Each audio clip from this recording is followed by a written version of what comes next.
After Alexander, son of Philip the Macedonian, who came from the land of Kittim, had defeated Darius, king of the Persians and the Medes, he succeeded him as king. He had previously become king of Greece. He fought many battles, conquered strongholds, and put to death the kings of the earth. He advanced to the ends of the earth and plundered many nations. When the earth became quiet before him, he was exalted, and his heart was lifted up.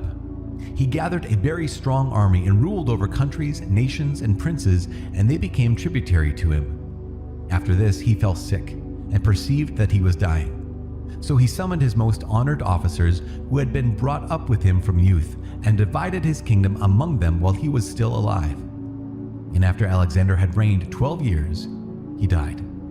Then his officers began to rule, each in his own place. They all put on crowns after his death, and so did their sons after them for many years, and they caused many evils on the earth. Antiochus Epiphanes and the renegade Jews.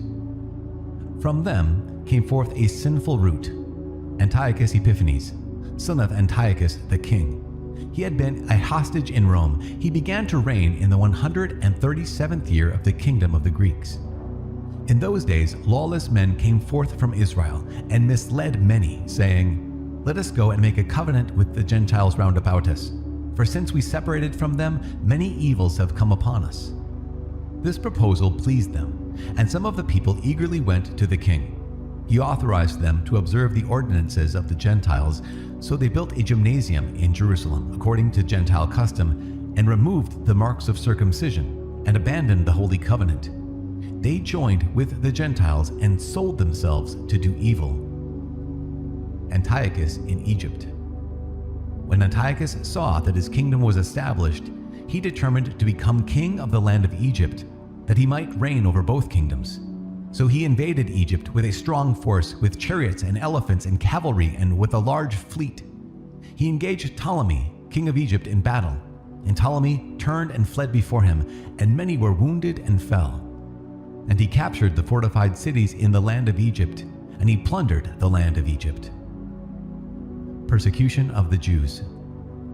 After subduing Egypt, Antiochus returned in the 143rd year.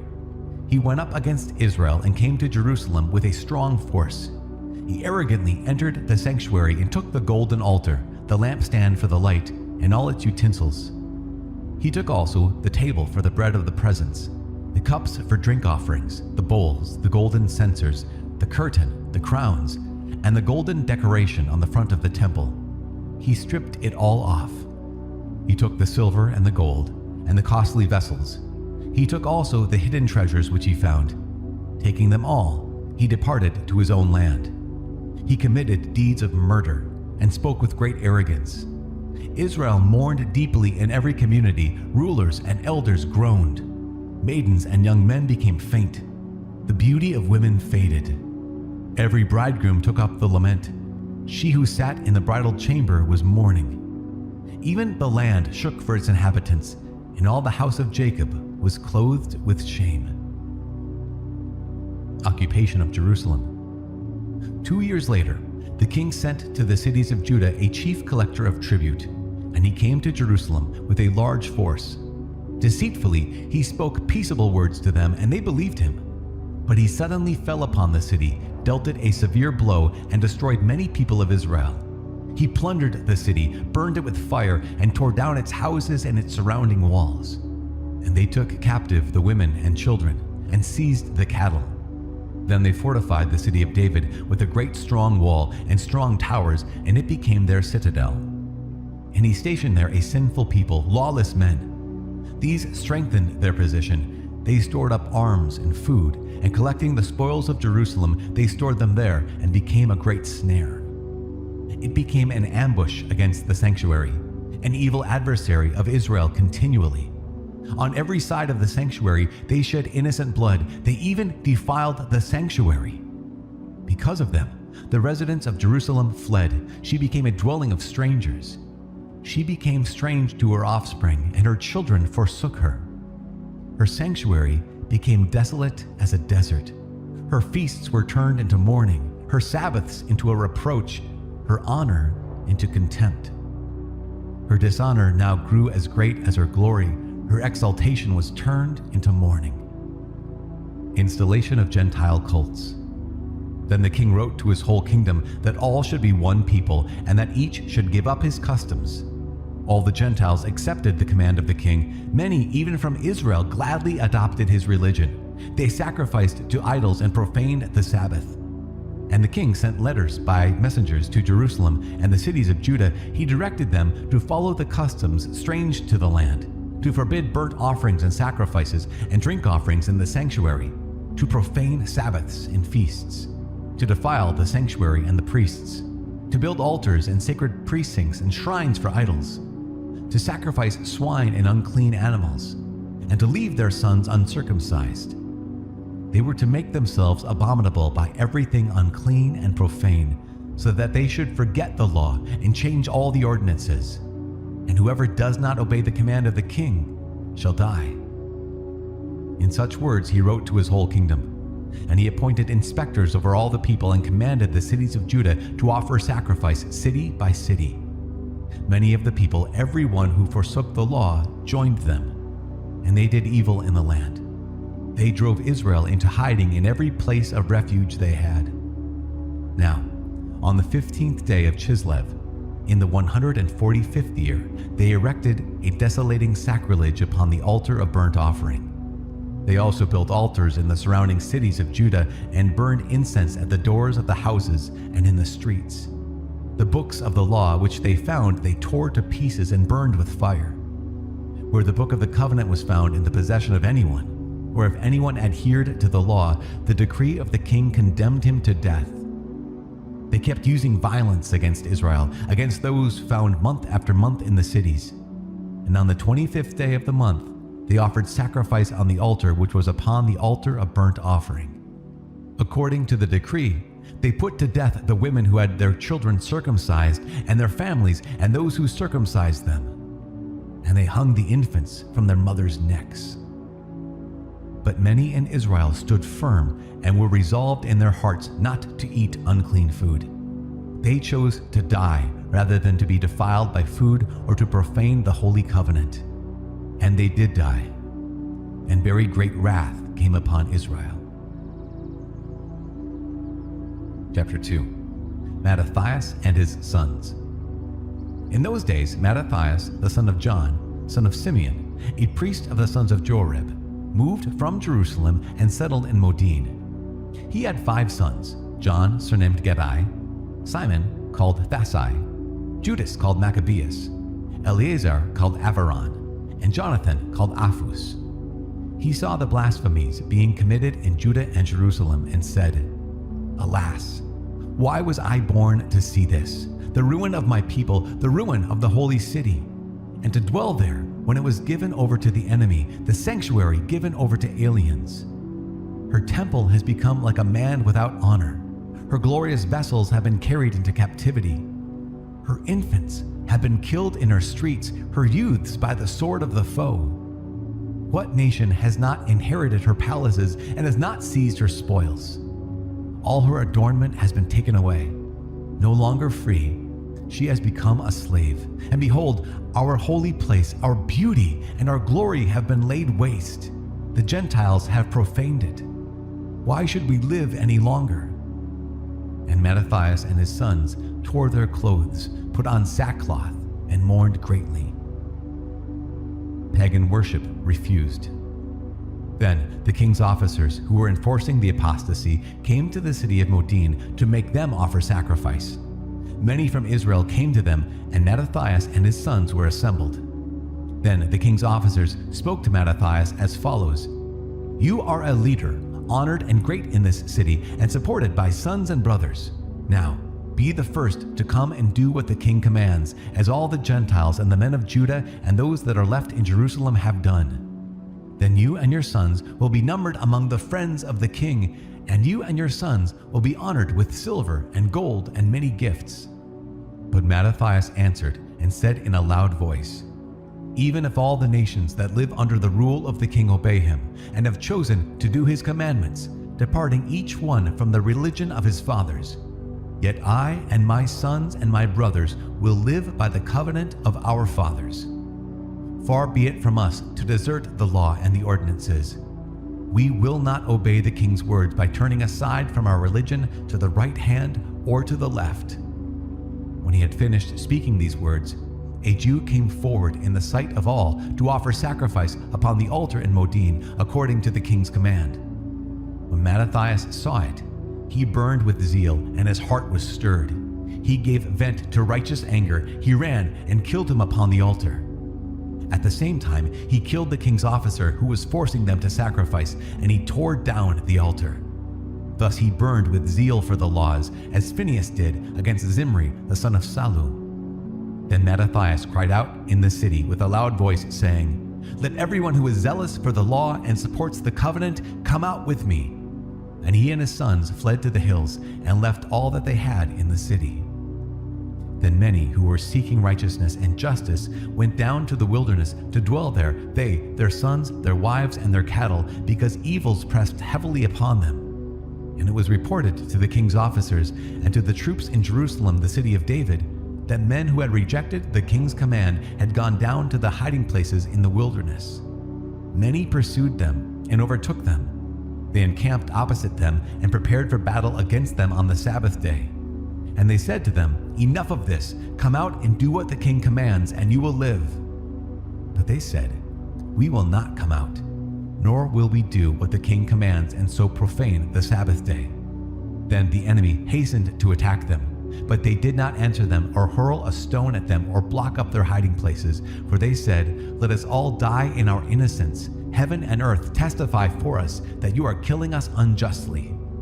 So they attacked them on the Sabbath day, and they died, with their wives and children and cattle, to the number of 1,000 persons.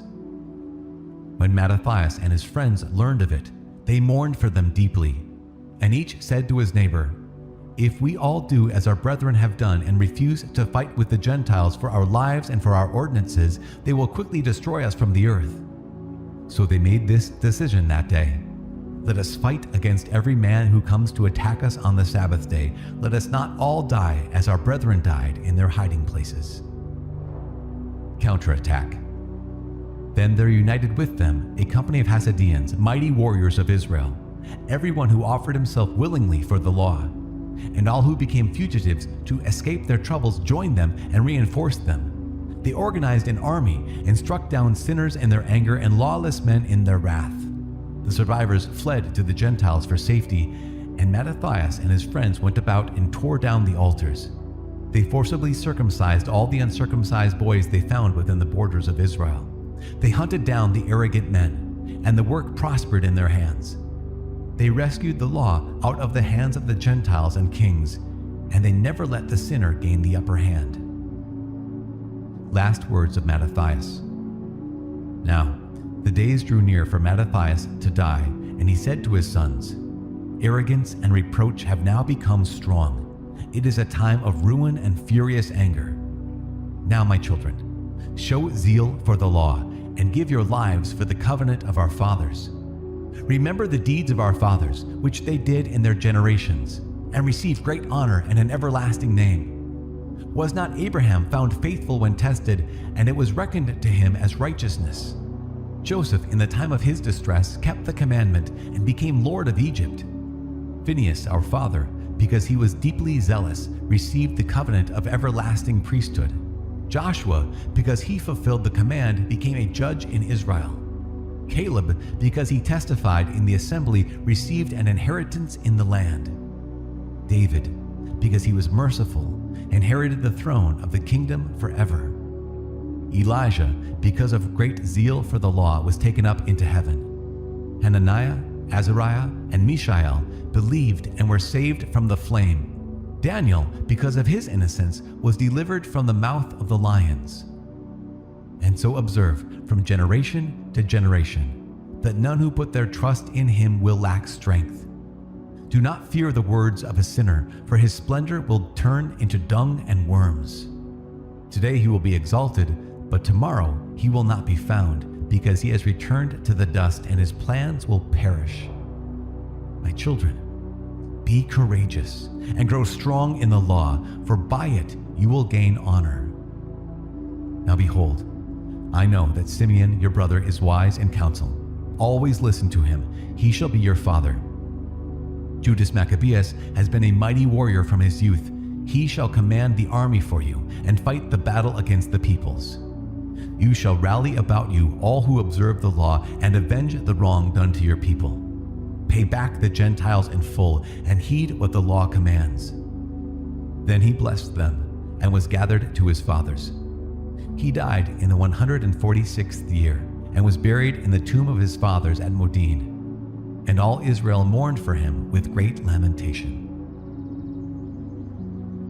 Chapter 3. Early victories of Judas Maccabeus. Then Judas his son, who was called Maccabeus, took command in his place. All his brothers and all who had joined his father helped him. They gladly fought for Israel. He extended the glory of his people. Like a giant, he put on his breastplate. He belted on his armor of war and waged battles, protecting the host by his sword. He was like a lion in his deeds, like a lion's cub roaring for prey. He searched out and pursued the lawless. He burned those who troubled his people. Lawless men shrank back for fear of him. All the evildoers were confounded, and deliverance prospered by his hand. He embittered many kings, but he made Jacob glad by his deeds, and his memory is blessed forever. He went through the cities of Judah. He destroyed the ungodly out of the land. Thus he turned away wrath from Israel. He was renowned to the ends of the earth. He gathered in those who were perishing. But Apollonius gathered together Gentiles and a large force from Samaria to fight against Israel. When Judas learned of it, he went out to meet him, and he defeated and killed him. Many were wounded and fell, and the rest fled. Then they seized their spoils, and Judas took the sword of Apollonius and used it in battle the rest of his life. Now when Saran, the commander of the Syrian army, heard that Judas had gathered a large company, including a body of faithful men who stayed with him and went out to battle, he said, "I will make a name for myself and win honor in the kingdom. I will make war on Judas and his companions who scorned the king's command." And again, a strong army of ungodly men went up with him to help him, to take vengeance on the sons of Israel. When he approached the ascent of Beth-horon, Judas went out to meet him with a small company. But when they saw the army coming to meet them, they said to Judas, "How can we, few as we are, fight against so great and strong a multitude? And we are faint, for we have eaten nothing today." Judas said, "It is easy for many to be hemmed in by the few, for in the sight of heaven there is no difference between saving by many or by few. It is not on the size of the army that victory in battle depends, but strength comes from heaven. They come against us in great pride and lawlessness to destroy us and our wives and our children and to despoil us. But we fight for our lives and our laws. He himself will crush them before us. As for you, do not be afraid of them." When he had finished speaking, he rushed suddenly against Saran and his army, and they were crushed before him. They pursued them down the descent of Beth-horon to the plain. 800 of them fell, and the rest fled into the land of the Philistines. Then Judas and his brothers began to be feared, and terror fell upon the Gentiles round about them. His fame reached the king, and the Gentiles talked of the battles of Judas. The policy of Antiochus. When King Antiochus heard these reports, he was greatly angered, and he sent and gathered all the forces of his kingdom, a very strong army. And he opened his coffers and gave a year's pay to his forces and ordered them to be ready for any need. Then he saw that the money in the treasury was exhausted, and that the revenues from the country were small because of the dissension and disaster which he had caused in the land by abolishing the laws that had existed from the earliest days. He feared that he might not have such funds as he had before for his expenses and for the gifts which he used to give more lavishly than preceding kings. He was greatly perplexed in mind and determined to go to Persia and collect the revenues from those regions and raise a large fund. He left Lysias, a distinguished man of royal lineage, in charge of the king's affairs from the river Euphrates to the borders of Egypt. Lysias was also to take care of Antiochus his son until he returned. And he turned over to Lysias half of his troops and the elephants, and gave him orders about all that he wanted done. As for the residents of Judea and Jerusalem, Lysias was to send a force against them to wipe out and destroy the strength of Israel and the remnant of Jerusalem. He was to banish the memory of them from the place, settle aliens in all their territory, and distribute their land. Then the king took the remaining half of his troops and departed from Antioch, his capital, in the 147th year. He crossed the Euphrates River and went through the upper provinces. Preparations for battle. Lysias chose Ptolemy, the son of Dorimenes, and Nicanor and Gorgias, mighty men among the friends of the king, and sent with them 40,000 infantry and 7,000 cavalry to go into the land of Judah and destroy it, as the king had commanded. So they departed with their entire force, and when they arrived, they encamped near Emmaus in the plain. When the traders of the region heard what was said of them, they took silver and gold in immense amounts and shackles and went to the camp to get the sons of Israel for slaves. And forces from Syria and the land of the Philistines joined with them. Now, Judas and his brothers saw that misfortunes had increased and that forces were encamped in their territory. They also learned what the king had commanded to do to the people to cause their final destruction, but they said to one another, "Let us repair the destruction of our people and fight for our people and the sanctuary." And the congregation assembled to be ready for battle and to pray and ask for mercy and compassion. Jerusalem was uninhabited like a wilderness. Not one of her children went in or out.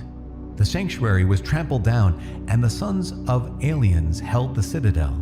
It was a lodging place for the Gentiles. Joy was taken from Jacob, the flute and the harp ceased to play. So they assembled and went to Mizpah opposite Jerusalem, because Israel formerly had a place of prayer in Mizpah. They fasted that day, put on sackcloth and sprinkled ashes on their heads, and tore their clothes.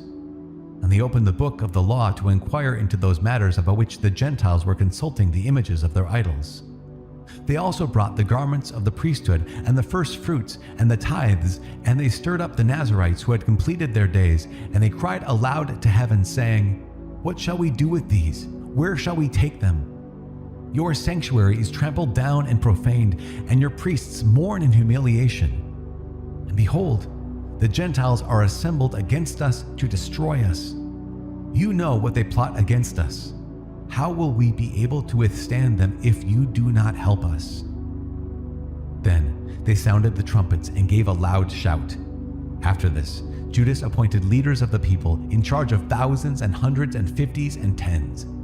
And he said to those who were building houses, or were betrothed, or were planting vineyards, or were faint-hearted, that each should return to his home according to the law. Then the army marched out and encamped to the south of Emmaus. And Judas said, "Gird yourselves and be valiant. Be ready early in the morning to fight with these Gentiles who have assembled against us to destroy us in our sanctuary. It is better for us to die in battle than to see the misfortunes of our nation and of the sanctuary.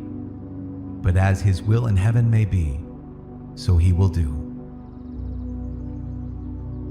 Chapter 4. The Battle at Emmaus.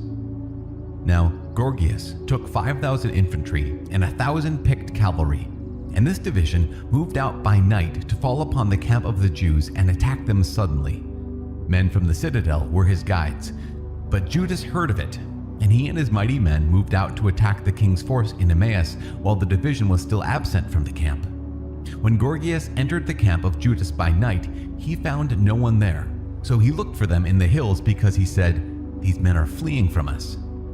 At daybreak, Judas appeared in the plain with 3,000 men, but they did not have armor and swords such as they desired.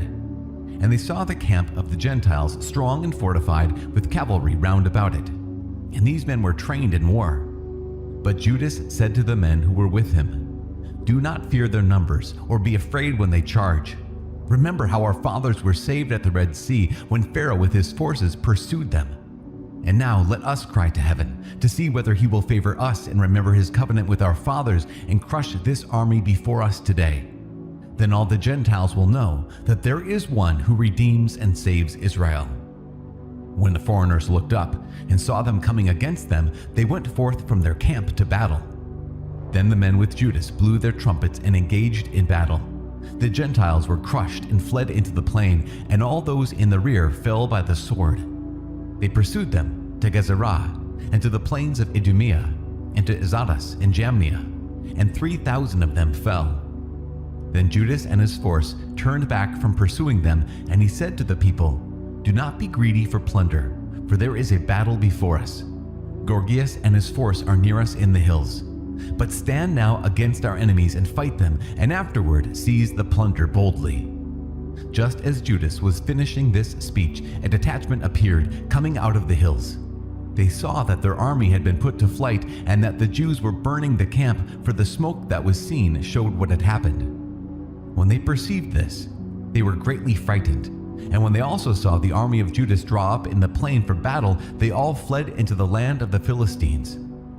Then Judas returned to plunder the camp, and they seized much gold and silver, and cloth dyed blue and sea purple, and great riches. On their return they sang hymns and praises to heaven, for he is good, for his mercy endures forever. Thus Israel had a great deliverance that day. First campaign of Lysias. Those of the foreigners who escaped went and reported to Lysias all that had happened. When he heard it, he was perplexed and discouraged, for things had not happened to Israel as he had intended, nor had they turned out as the king had commanded him. But the next year he mustered 60,000 picked infantrymen and 5,000 cavalry to subdue them. They came to Idumea and encamped at Beth-zur, and Judas met them with 10,000 men. When he saw that the army was strong, he prayed, saying, "Blessed are you, O Savior of Israel, who did crush the attack of the mighty warrior by the hand of your servant David, and did give the camp of the Philistines into the hands of Jonathan, the son of Saul, and of the man who carried his armor. So do you hem in this army by the hand of your people Israel, and let them be ashamed of their troops and their cavalry. Fill them with cowardice, melt the boldness of their strength, let them tremble in their destruction. Strike them down with the sword of those who love you, and let all who know your name praise you with hymns." Then both sides attacked, and there fell of the army of Lysias 5,000 men. They fell in action. And when Lysias saw the rout of his troops and observed the boldness which inspired those of Judas, and how ready they were either to live or to die nobly, he departed to Antioch and enlisted mercenaries to invade Judea again with an even larger army. Cleansing and dedication of the temple. Then said Judas and his brothers, "Behold, our enemies are crushed. Let us go up to cleanse the sanctuary and dedicate it." So all the army assembled, and they went up to Mount Zion. And they saw the sanctuary desolate, the altar profaned, and the gates burned. In the courts they saw bushes sprung up as in a thicket or as on one of the mountains. They also saw the chambers of the priests in ruins. Then they tore their clothes and mourned with great lamentation and sprinkled themselves with ashes. They fell face down on the ground and sounded the signal on the trumpets and cried out to heaven. Then Judas detailed men to fight against those in the citadel until he had cleansed the sanctuary. He chose blameless priests devoted to the law, and they cleansed the sanctuary and removed the defiled stones to an unclean place. They deliberated what to do about the altar of burnt offering, which had been profaned, and they thought it best to tear it down, lest it bring reproach upon them, for the Gentiles had defiled it. So they tore down the altar and stored the stones in a convenient place on the temple hill until there should come a prophet to tell them what to do with them. Then they took unhewn stones, as the law directs, and built a new altar like the former one. They also rebuilt the sanctuary and the interior of the temple and consecrated the courts. They made new holy vessels and brought the lampstand, the altar of incense, and the table into the temple. Then they burned incense on the altar and lighted the lamps on the lampstand, and these gave light in the temple. They placed the bread on the table and hung up the curtains. Thus they finished all the work they had undertaken. Early in the morning, on the 25th day of the 9th month, which is the month of Chislev, in the 148th year, they rose and offered sacrifice as the law directs on the new altar of burnt offerings which they had built. At the very season, and on the very day that the Gentiles had profaned it, it was dedicated with songs and harps and lutes and cymbals. all the people fell on their faces and worshipped and blessed heaven, who had prospered them. So they celebrated the dedication of the altar for 8 days and offered burnt offerings with gladness. They offered a sacrifice of deliverance and praise. They decorated the front of the temple with golden crowns and small shields. They restored the gates and the chambers for the priests and furnished them with doors. There was very great gladness among the people, and the reproach of the Gentiles was removed. Then Judas and his brothers and all the assembly of Israel determined that every year at that season the days of the dedication of the altar should be observed with gladness and joy for 8 days, beginning with the 25th day of the month of Chislev. At that time they fortified Mount Zion with high walls and strong towers round about, to keep the Gentiles from coming and trampling them down as they had done before. And he stationed a garrison there to hold it. He also fortified Beth-zur, so that the people might have a stronghold that faced Idumea. Chapter 5. Wars with neighboring peoples. When the Gentiles round about heard that the altar had been built and the sanctuary dedicated as it was before, they became very angry, and they determined to destroy the descendants of Jacob who lived among them. So they began to kill and destroy among the people. But Judas made war on the sons of Esau in Idumea at Acrabattene, because they kept lying in wait for Israel. He dealt them a heavy blow and humbled them and despoiled them. He also remembered the wickedness of the sons of Bayan, who were a trap and a snare to the people, and ambushed them on the highways. They were shut up by him in their towers, and he encamped against them, vowed their complete destruction, and burned with fire their towers and all who were in them. Then he crossed over to attack the Ammonites, where he found a strong band and many people with Timothy as their leader. He engaged in many battles with them, and they were crushed before him. He struck them down. He also took Jazer and its villages. Then he returned to Judea. Liberation of Galilean Jews. Now the Gentiles in Gilead gathered together against the Israelites who lived in their territory and planned to destroy them. But they fled to the stronghold of Dathema and sent to Judas and his brothers a letter which said, "The Gentiles around us have gathered together against us to destroy us. They are preparing to come and capture the stronghold to which we have fled, and Timothy is leading their forces. Now then, come and rescue us from their hands, for many of us have fallen, and all our brethren who are in the land of Tob have been killed. The enemy have captured their wives and children and goods, and have destroyed about 1,000 men here." While the letter was still being read, behold, other messengers with their garments torn came from Galilee and made a similar report. They said that against them had gathered together men of Ptolemais and Tyre and Sidon and all Galilee of the Gentiles to annihilate us. When Judas and the people heard these messages, a great assembly was called to determine what they should do for their brethren who were in distress and were being attacked by enemies. Then Judas said to Simon his brother, "Choose your men and go, and rescue your brethren in Galilee. I and Jonathan my brother will go to Gilead." But he left Joseph, the son of Zechariah, and Azariah, a leader of the people, with the rest of the forces in Judea to guard it. And he gave them this command: "Take charge of this people, but do not engage in battle with the Gentiles until we return." Then 3,000 men were assigned to Simon to go to Galilee, and 8,000 to Judas for Gilead. So Simon went to Galilee and fought many battles against the Gentiles, and the Gentiles were crushed before him. He pursued them to the gates of Ptolemais, and as many as 3,000 of the Gentiles fell, and he despoiled them. Then he took the Jews of Galilee and Rabbata with their wives and children and all they possessed, and led them to Judea with great rejoicing. Judas and Jonathan in Gilead. Judas Maccabeus and Jonathan his brother crossed the Jordan and went 3 days' journey into the wilderness. They encountered the Nabateans, who met them peaceably and told them all that had happened to their brethren in Gilead. Many of them had been shut up in Bozrah and Bosar, in Alimah, in Shaspho, Maked, and Karnaim. All these cities were strong and large, and some have been shut up in the other cities of Gilead. The enemy are getting ready to attack the strongholds tomorrow and take and destroy all these men in one day. Then Judas and his army quickly turned back by the wilderness road to Bozrah, and he took the city and killed every male by the edge of the sword. Then he seized all its spoils and burned it with fire. He departed from there at night, and they went all the way to the stronghold of Dathamah. At dawn they looked up, and behold, a large company that could not be counted, carrying ladders and engines of war to capture the stronghold and attacking the Jews within.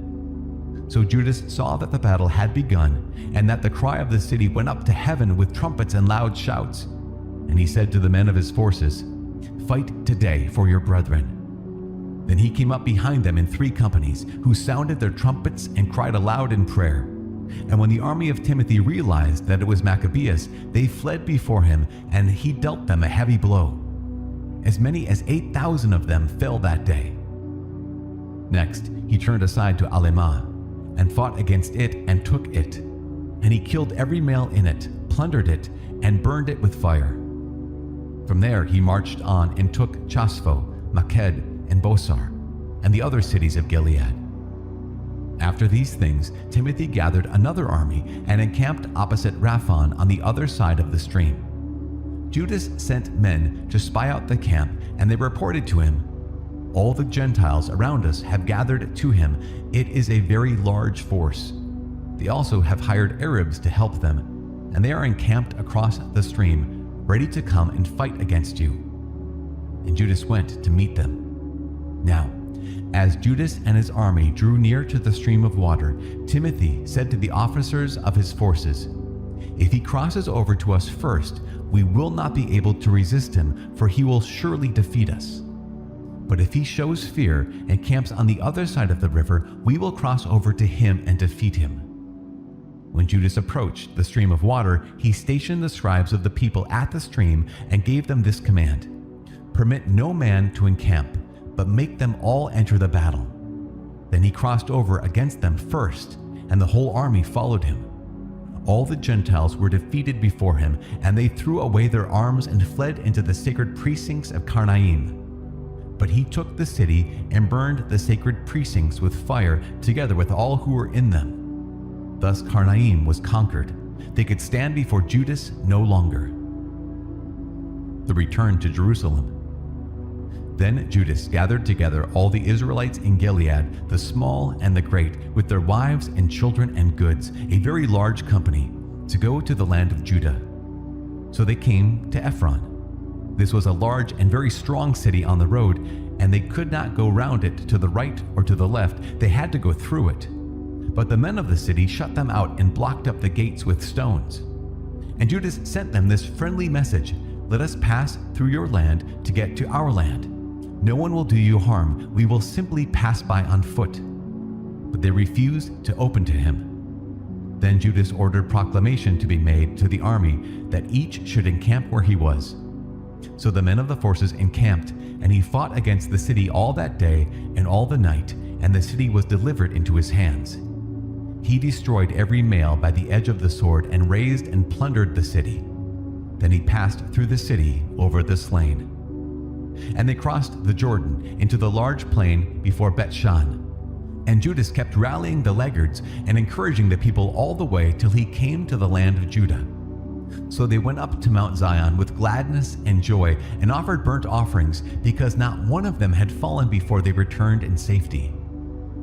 Now, while Judas and Jonathan were in Gilead, and Simon his brother was in Galilee before Ptolemais, Joseph, the son of Zechariah, and Azariah, the commanders of the forces, heard of their brave deeds and of the heroic war they had fought. So they said, "Let us also make a name for ourselves. Let us go and make war on the Gentiles around us." And they issued orders to the men of the forces that were with them, and they marched against Jamnia. And Gorgias and his men came out of the city to meet them in battle. Then Joseph and Azariah were routed, and were pursued to the borders of Judea. As many as 2,000 of the people of Israel fell that day. Thus the people suffered a great rout, because, thinking to do a brave deed, they did not listen to Judas and his brothers. But they did not belong to the family of those men through whom deliverance was given to Israel. The man Judas and his brothers were greatly honored in all Israel and among all the Gentiles, wherever their name was heard. Men gathered to them, and praised them. Success at Hebron and Philistia. Then Judas and his brothers went forth and fought the sons of Esau in the land to the south. He struck Hebron and its villages and tore down its strongholds and burned its towers round about. Then he marched off to go into the land of the Philistines and passed through Marisa. On that day, some priests who wished to do a brave deed fell in battle, for they went out to battle unwisely. But Judas turned aside to Azotus in the land of the Philistines. He tore down their altars, and the graven images of their gods he burned with fire. He plundered the cities and returned to the land of Judah. Chapter 6. The last days of Antiochus Epiphanes. King Antiochus was going through the upper provinces when he heard that Elymais in Persia was a city famed for its wealth in silver and gold. Its temple was very rich, containing golden shields, breastplates, and weapons left there by Alexander, the son of Philip, the Macedonian king who first reigned over the Greeks. So he came and tried to take the city and plunder it, but he could not, because his plan became known to the men of the city, and they withstood him in battle. So he fled, and in great grief departed from there to return to Babylon. Then someone came to him in Persia and reported that the armies which had gone into the land of Judah had been routed, that Lysias had gone first with a strong force, but had turned and fled before the Jews, that the Jews had grown strong from the arms, supplies, and abundant spoils which they had taken from the armies they had cut down, that they had torn down the abomination which he had erected upon the altar in Jerusalem, and that they had surrounded the sanctuary with high walls as before, and also Bet-zur, his city. When the king heard this news, he was astounded and badly shaken. He took to his bed and became sick from grief, because things had not turned out for him as he had planned.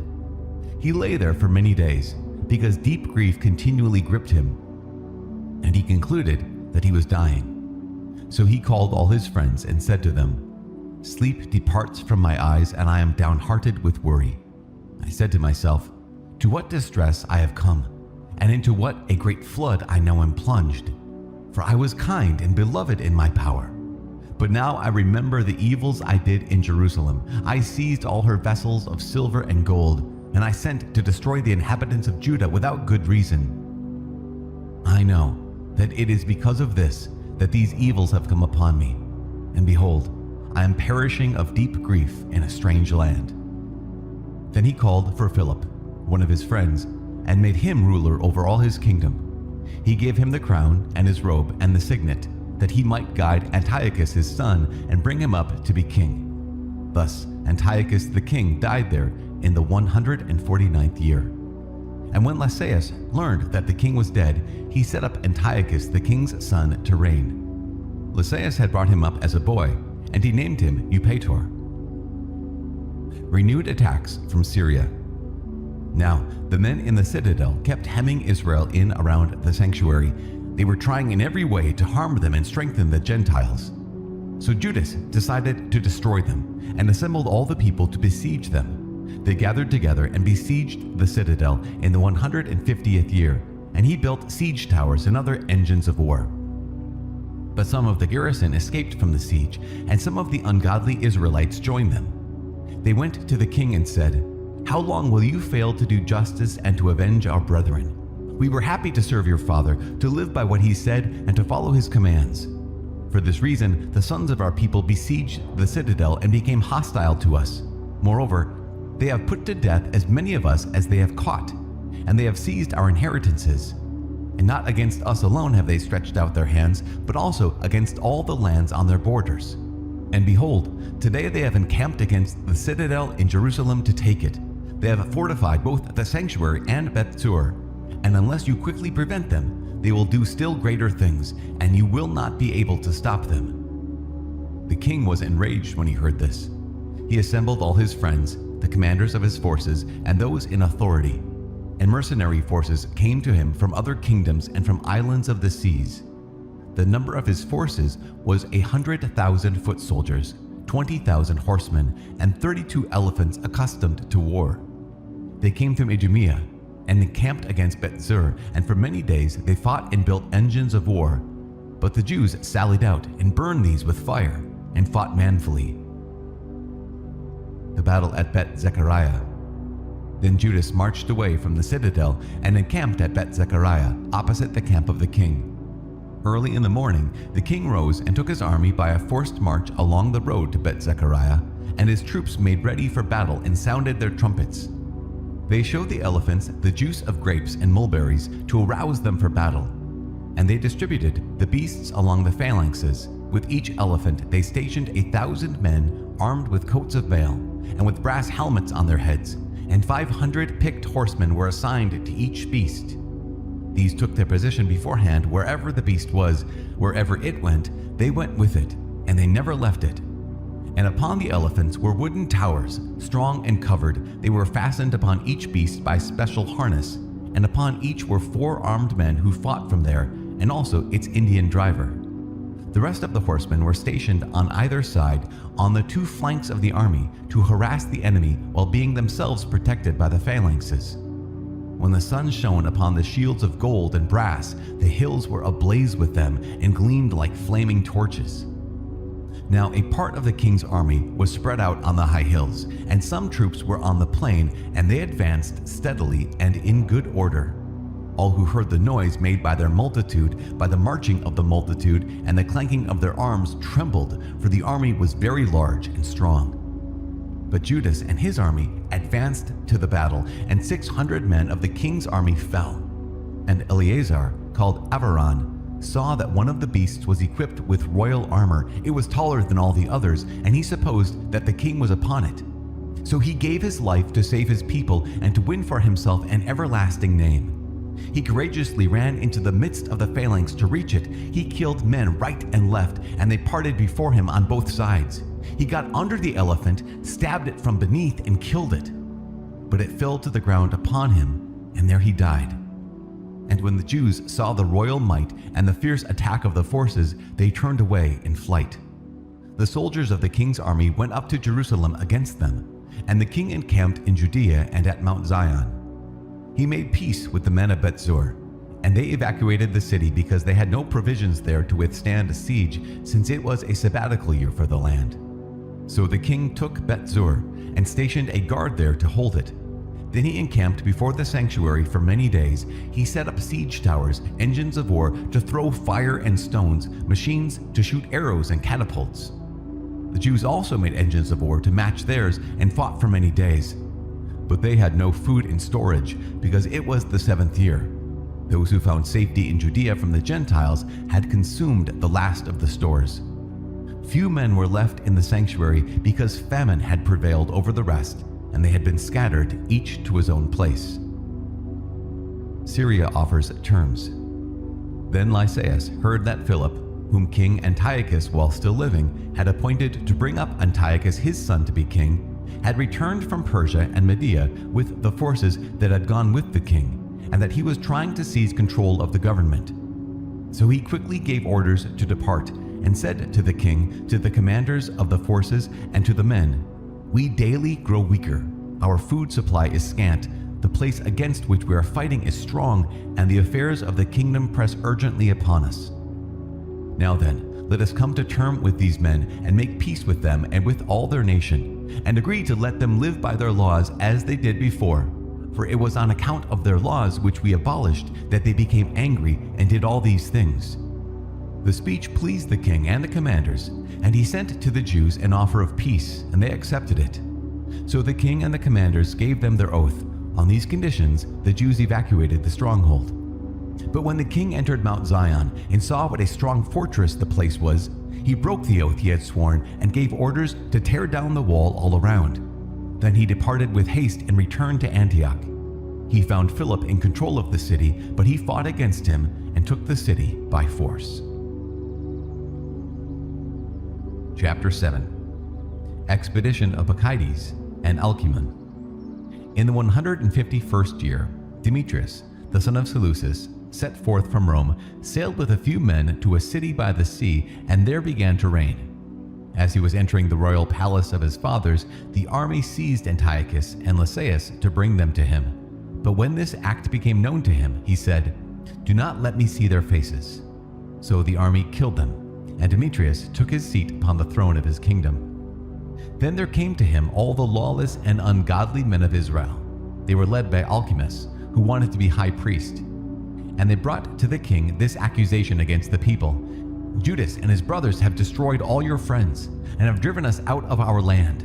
Now then, send a man whom you trust. Let him go and see all the ruin which Judas has brought upon us and upon the land of the king, and let him punish them and all who help them. So the king chose Bacchides, one of the king's friends, governor of the province beyond the river. He was a great man in the kingdom and was faithful to the king. And he sent him, and with him the ungodly Alchemus, whom he made high priest, and he commanded him to take vengeance on the sons of Israel. So they marched away and came with a large force into the land of Judah, and he sent messengers to Judas and his brothers with peaceable but treacherous words. But they paid no attention to their words, for they saw that they had come with a large force. Then a group of scribes appeared in a body before Alchemus and Bacchides to ask for just terms. The Hasadeans were first among the sons of Israel to seek peace from them, for they said, "A priest of the line of Aaron has come with the army, and he will not harm us."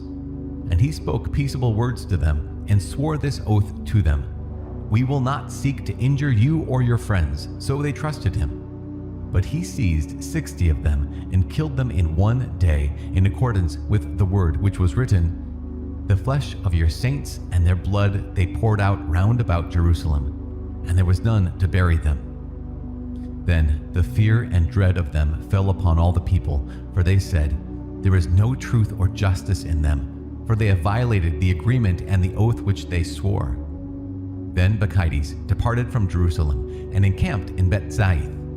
And he sent and seized many of the men who had deserted to him and some of the people, and killed them and threw them into the great pit. He placed Alchemus in charge of the country and left with him a force to help him. Then Bacchides went back to the king. Alchemus strove for the high priesthood, and all who were troubling their people joined him. They gained control of the land of Judah and did great damage in Israel. And Judas saw all the evil that Alchemus and those with him had done among the sons of Israel. It was more than the Gentiles had done. So Judas went out into all the surrounding parts of Judea and took vengeance on the men who had deserted, and he prevented those in the city from going out into the country. When Alchemus saw that Judas and those with him had grown strong and realized that he could not withstand them, he returned to the king and brought wicked charges against them. Nicanor in Judea. Then the king sent Nicanor, one of his honored princes, who hated and detested Israel, and he commanded him to destroy the people. So Nicanor came to Jerusalem with a large force and treacherously sent to Judas and his brothers this peaceable message: "Let there be no fighting between me and you. I shall come with a few men to see you face to face in peace." So he came to Judas, and they greeted one another peaceably. But the enemy were ready to seize Judas. It became known to Judas that Nicanor had come to him with treacherous intent, and he was afraid of him and would not meet him again. When Nicanor learned that his plan had been disclosed, he went out to meet Judas in battle near Kafar Salamah. About 500 men of the army of Nicanor fell, and the rest fled into the city of David. Nicanor threatens the temple. After these events, Nicanor went up to Mount Zion.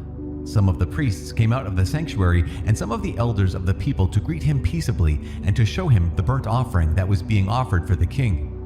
But he mocked them and derided them and defiled them and spoke arrogantly. And in anger he swore this oath: "Unless Judas and his army are delivered into my hands this time, then if I return safely, I will burn up this house." And he went out in great anger. Then the priests went in and stood before the altar and the temple, and they wept and said, "You chose this house to be called by your name, and to be for your people a house of prayer and supplication. Take vengeance on this man and on his army, and let them fall by the sword. Remember their blasphemies, and let them live no longer." The death of Nicanor. Now Nicanor went out from Jerusalem and encamped in Beth-horon, and the Syrian army joined him. And Judas encamped in Adasa with 3,000 men. Then Judas prayed and said, "When the messengers from the king spoke blasphemy, your angel went forth and struck down 185,000 of the Assyrians. So also crush this army before us today. Let the rest learn that Nicanor has spoken wickedly against your sanctuary, and judge him according to this wickedness." So the armies met in battle on the 13th day of the month of Adar. The army of Nicanor was crushed, and he himself was the first to fall in battle. When his army saw that Nicanor had fallen, they threw down their arms and fled. The Jews pursued them a day's journey, from Adasa as far as Gazerah, and as they followed, kept sounding the battle call on the trumpets. And the men came out of all the villages of Judea round about, and they outflanked the enemy, and drove them back to their pursuers, so that they all fell by the sword, not even one of them was left. Then the Jews seized the spoils and the plunder, and they cut off Nicanor's head and the right hand, which he so arrogantly stretched out, and brought them and displayed them just outside Jerusalem. The people rejoiced greatly and celebrated that day as a day of great gladness. And they decreed that this day should be celebrated each year on the 13th day of Adar. So the land of Judah had rest for a few days. Chapter 8. An eulogy of the Romans. Now Judas heard of the fame of the Romans, that they were very strong and were well disposed toward all who made an alliance with them, that they pledged friendship to those who came to them, and that they were very strong. Men told him of their wars and of the brave deeds which they were doing among the Gauls, how they had defeated them and forced them to pay tribute, and what they had done in the land of Spain to get control of the silver and gold mines there, and how they had gained control of the whole region by their planning and patience, even though the place was far distant from them. They also subdued the kings who came against them from the ends of the earth until they crushed them and inflicted great disaster upon them. The rest paid them tribute every year. Philip and Perseus, king of the Macedonians, and the others who rose up against them, they crushed in battle and conquered. They also defeated Antiochus the Great, king of Asia, who went to fight against them with 120 elephants and with cavalry and chariots and a very large army. He was crushed by them. They took him alive and decreed that he and those who should reign after him should pay a heavy tribute and give hostages and surrender some of their best provinces, the country of India and Media and Lydia. These they took from him and gave to Eumenes the king. The Greeks planned to come and destroy them, but this became known to them, and they sent a general against the Greeks and attacked them. Many of them were wounded and fell, and the Romans took captive their wives and children. They plundered them, conquered the land, tore down their strongholds, and enslaved them to this day. The remaining kingdoms and islands, as many as ever opposed them, they destroyed and enslaved. But with their friends and those who rely on them, they have kept friendship. They have subdued kings far and near, and as many as have heard of their fame have feared them. Those whom they wish to help and to make kings, they make kings, and those whom they wish to depose, and they have been greatly exalted. Yet for all this, not one of them has put on a crown or worn purple as a mark of pride, but they have built for themselves a senate chamber, and every day 320 senators constantly deliberate concerning the people to govern them well. They trust one man each year to rule over them and to control all their land. They all heed the one man, and there is no envy or jealousy among them. An alliance with Rome. So Judas chose Eupolemus, the son of John, son of Achos, and Jason, the son of Eleazar, and sent them to Rome to establish friendship and alliance, and to free themselves from the yoke, for they saw that the kingdom of the Greeks was completely enslaving Israel.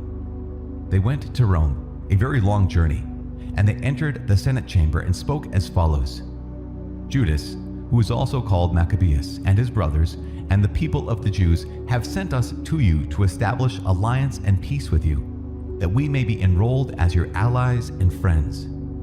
The proposal pleased them, and this is a copy of the letter which they wrote in reply on bronze tablets and sent to Jerusalem to remain with them there as a memorial of peace and alliance. May all go well with the Romans and with the nation of the Jews at sea and on land forever, and may sword and enemy be far from them. If war comes first to Rome or to any of their allies in all their dominion, the nation of the Jews shall act as their allies wholeheartedly, as the occasion may indicate to them. And to the enemy who makes war, they shall not give or supply grain, arms, money, or ships, as Rome has decided, and they shall keep their obligations without receiving any return. In the same way, if war comes first to the nation of the Jews, the Romans shall willingly act as their allies, as the occasion may indicate to them. And to the enemy allies shall be given no grain, arms, money, or ships, as Rome has decided, and they shall keep these obligations and do so without deceit. Thus, on these terms, the Romans make a treaty with the Jewish people. If after these terms are in effect, both parties shall determine to add or delete anything, they shall do so at their discretion, and any addition or deletion that they make shall be valid. And concerning the wrongs which King Demetrius is doing to them, we have written to him as follows: Why have you made your yoke heavy upon our friends and allies, the Jews? If now they appeal again for help against you, we will defend their rights and fight you on sea and on land. Chapter 9. Bacchides returns to Judea. When Demetrius heard that Nicanor and his army had fallen in battle, he sent Bacchides and Alcimus into the land of Judah a second time, and with them the right wing of the army. They went by the road which leads to Gilgal, and encamped against Mesaloth in Arbela, and they took it and killed many people.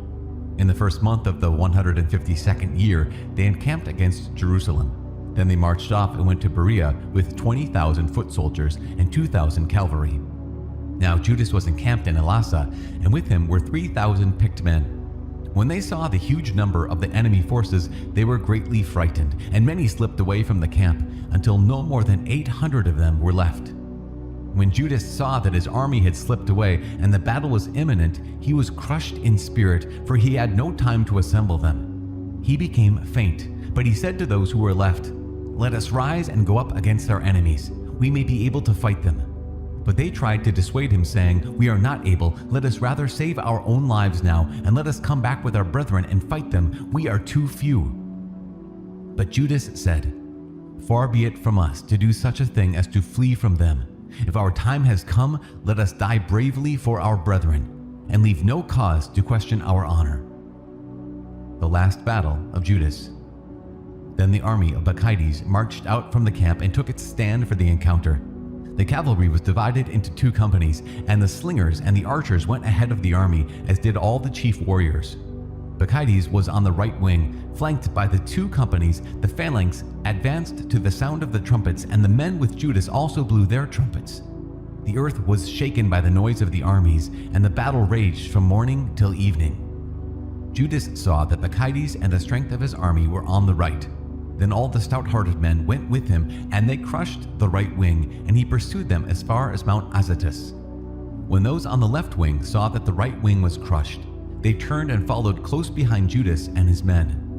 The battle became desperate, and many on both sides were wounded and fell. Judas also fell, and the rest fled. Then Jonathan and Simon took Judas their brother and buried him in the tomb of their fathers at Modin, and wept for him. And all Israel made great lamentation for him. They mourned many days and said, "How is the mighty fallen, the Savior of Israel?" Now the rest of the acts of Judas, and his wars, and the brave deeds that he did, and his greatness, have not been recorded, for they were very many. Jonathan succeeds Judas. After the death of Judas, the lawless emerged in all parts of Israel. All the doers of injustice appeared. In those days a very great famine occurred, and the country deserted with them to the enemy. And Bacchides chose the ungodly and put them in charge of the country. They sought and searched for the friends of Judas and brought them to Bacchides, and he took vengeance on them and made sport of them. Thus there was great distress in Israel, such as had not been since the time that prophets ceased to appear among them. Then all the friends of Judas assembled and said to Jonathan, "Since the death of your brother Judas, there has been no one like him to go against our enemies and Bacchides, and to deal with those of our nation who hate us. So now, we have chosen you today to take his place as our ruler and leader to fight our battle." And Jonathan at that time accepted the leadership and took the place of Judas his brother. The campaigns of Jonathan. When Bacchides learned of this, he tried to kill him. But Jonathan and Simon his brother and all who were with him heard of it, and they fled into the wilderness of Tekoa and camped by the water of the pool of Asphar. Bacchides found this out on the Sabbath day, and he with all his army crossed the Jordan. And Jonathan sent his brother as leader of the multitude and begged the Nabateans, who were his friends, for permission to store with them the great amount of baggage which they had. But the sons of Jambri from Medeba came out and seized John and all that he had, and departed with it. After these things, it was reported to Jonathan and Simon his brother, "The sons of Jambri are celebrating a great wedding, and are conducting the bride, a daughter of one of the great nobles of Canaan, from Nadabath with a large escort." And they remembered the blood of John their brother, and went up and hid under cover of the mountain. They raised their eyes and looked, and saw a tumultuous procession with much baggage, and the bridegroom came out with his friends and his brothers to meet them with tambourines and musicians and many weapons. Then they rushed upon them from the ambush and began killing them. Many were wounded and fell, and the rest fled to the mountain, and they took all their goods. Thus the wedding was turned into mourning, and the voice of the musicians into a funeral dirge. And when they had fully avenged the blood of their brother, they returned to the marshes of the Jordan. When Bacchides heard of this, he came with a large force on the Sabbath day to the banks of the Jordan, and Jonathan said to those with him, "Let us rise up now and fight for our lives, for today things are not as they were before. For look, the battle is in front of us and behind us. The water of the Jordan is on this side and on that. With marsh and thicket, there is no place to turn. Cry out now to heaven that you may be delivered from the hands of our enemies." So the battle began, and Jonathan stretched out his hand to strike Bacchides, but he eluded him and went to the rear. Then Jonathan and the men with him leaped into the Jordan and swam across to the other side, and the enemy did not cross the Jordan to attack them. And about 1,000 of Bacchides' men fell that day. Bacchides builds fortifications.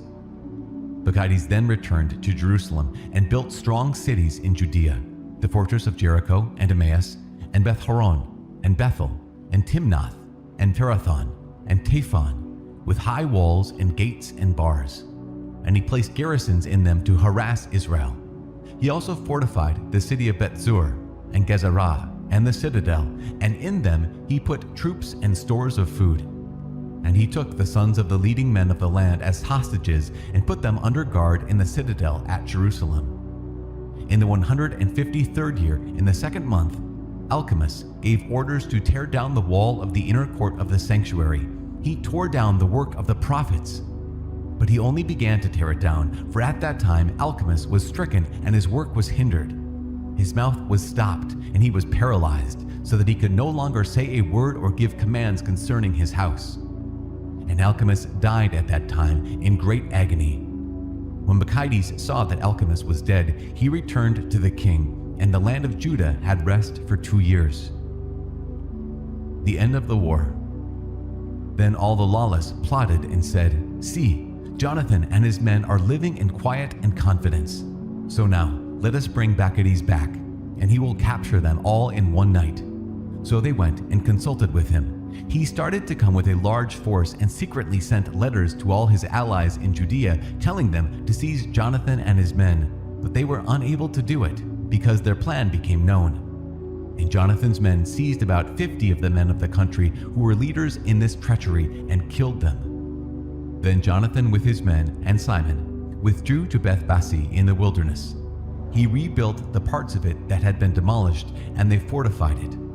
When Bacchides heard of this, he assembled all his forces and sent orders to the men of Judea. Then he came and encamped against Beth-Bassi. He fought against it for many days and made machines of war. But Jonathan left Simon his brother in the city while he went out into the country, and he went with only a few men. He struck down Odamerah and his brothers and the sons of Phasiron in their tents. Then he began to attack and went into battle with his forces. And Simon and his men sallied out from the city and set fire to the machines of war. They fought with Bacchides, and he was crushed by them. They distressed him greatly, for his plan and his expedition had been in vain. So he was greatly enraged at the lawless men who had counseled him to come into the country, and he killed many of them. Then he decided to depart to his own land. When Jonathan learned of this, he sent ambassadors to him to make peace with him and obtain release of the captives. He agreed and did as he said, And he swore to Jonathan that he would not try to harm him as long as he lived. He restored to him the captives whom he had formerly taken from the land of Judah. Then he turned and departed to his own land and came no more into their territory. Thus the sword ceased from Israel, and Jonathan dwelt in Michmash. And Jonathan began to judge the people, and he destroyed the ungodly out of Israel. Chapter 10. Revolt of Alexander Epiphanes. In the 160th year, Alexander Epiphanes, the son of Antiochus, landed and occupied Ptolemais. They welcomed him, and there he began to reign. When Demetrius the king heard of it, he assembled a very large army and marched out to meet him in battle. And Demetrius sent Jonathan a letter in peaceable words to honor him, for he said, "Let us act first to make peace with him before he makes peace with Alexander against us, for he will remember all the wrongs which he did to him and to his brothers and his nation." So Demetrius gave him authority to recruit troops, to equip them with arms, and to become his ally. And he commanded that the hostages in the citadel should be released to him. Then Jonathan came to Jerusalem and read the letter in the hearing of all the people and of the men in the citadel. They were greatly alarmed when they heard that the king had given him authority to recruit troops, but the men in the citadel released the hostages to Jonathan, and he returned them to their parents. And Jonathan dwelt in Jerusalem and began to rebuild and restore the city. He directed those who were doing the work to build the walls and encircle Mount Zion with squared stones for better fortification, and they did so. Then the foreigners who were in the strongholds that Bacchides had built fled, each left his place and departed to his own land. Only in Bethsur did some remain who had forsaken the law and the commandments, for it served as a place of refuge.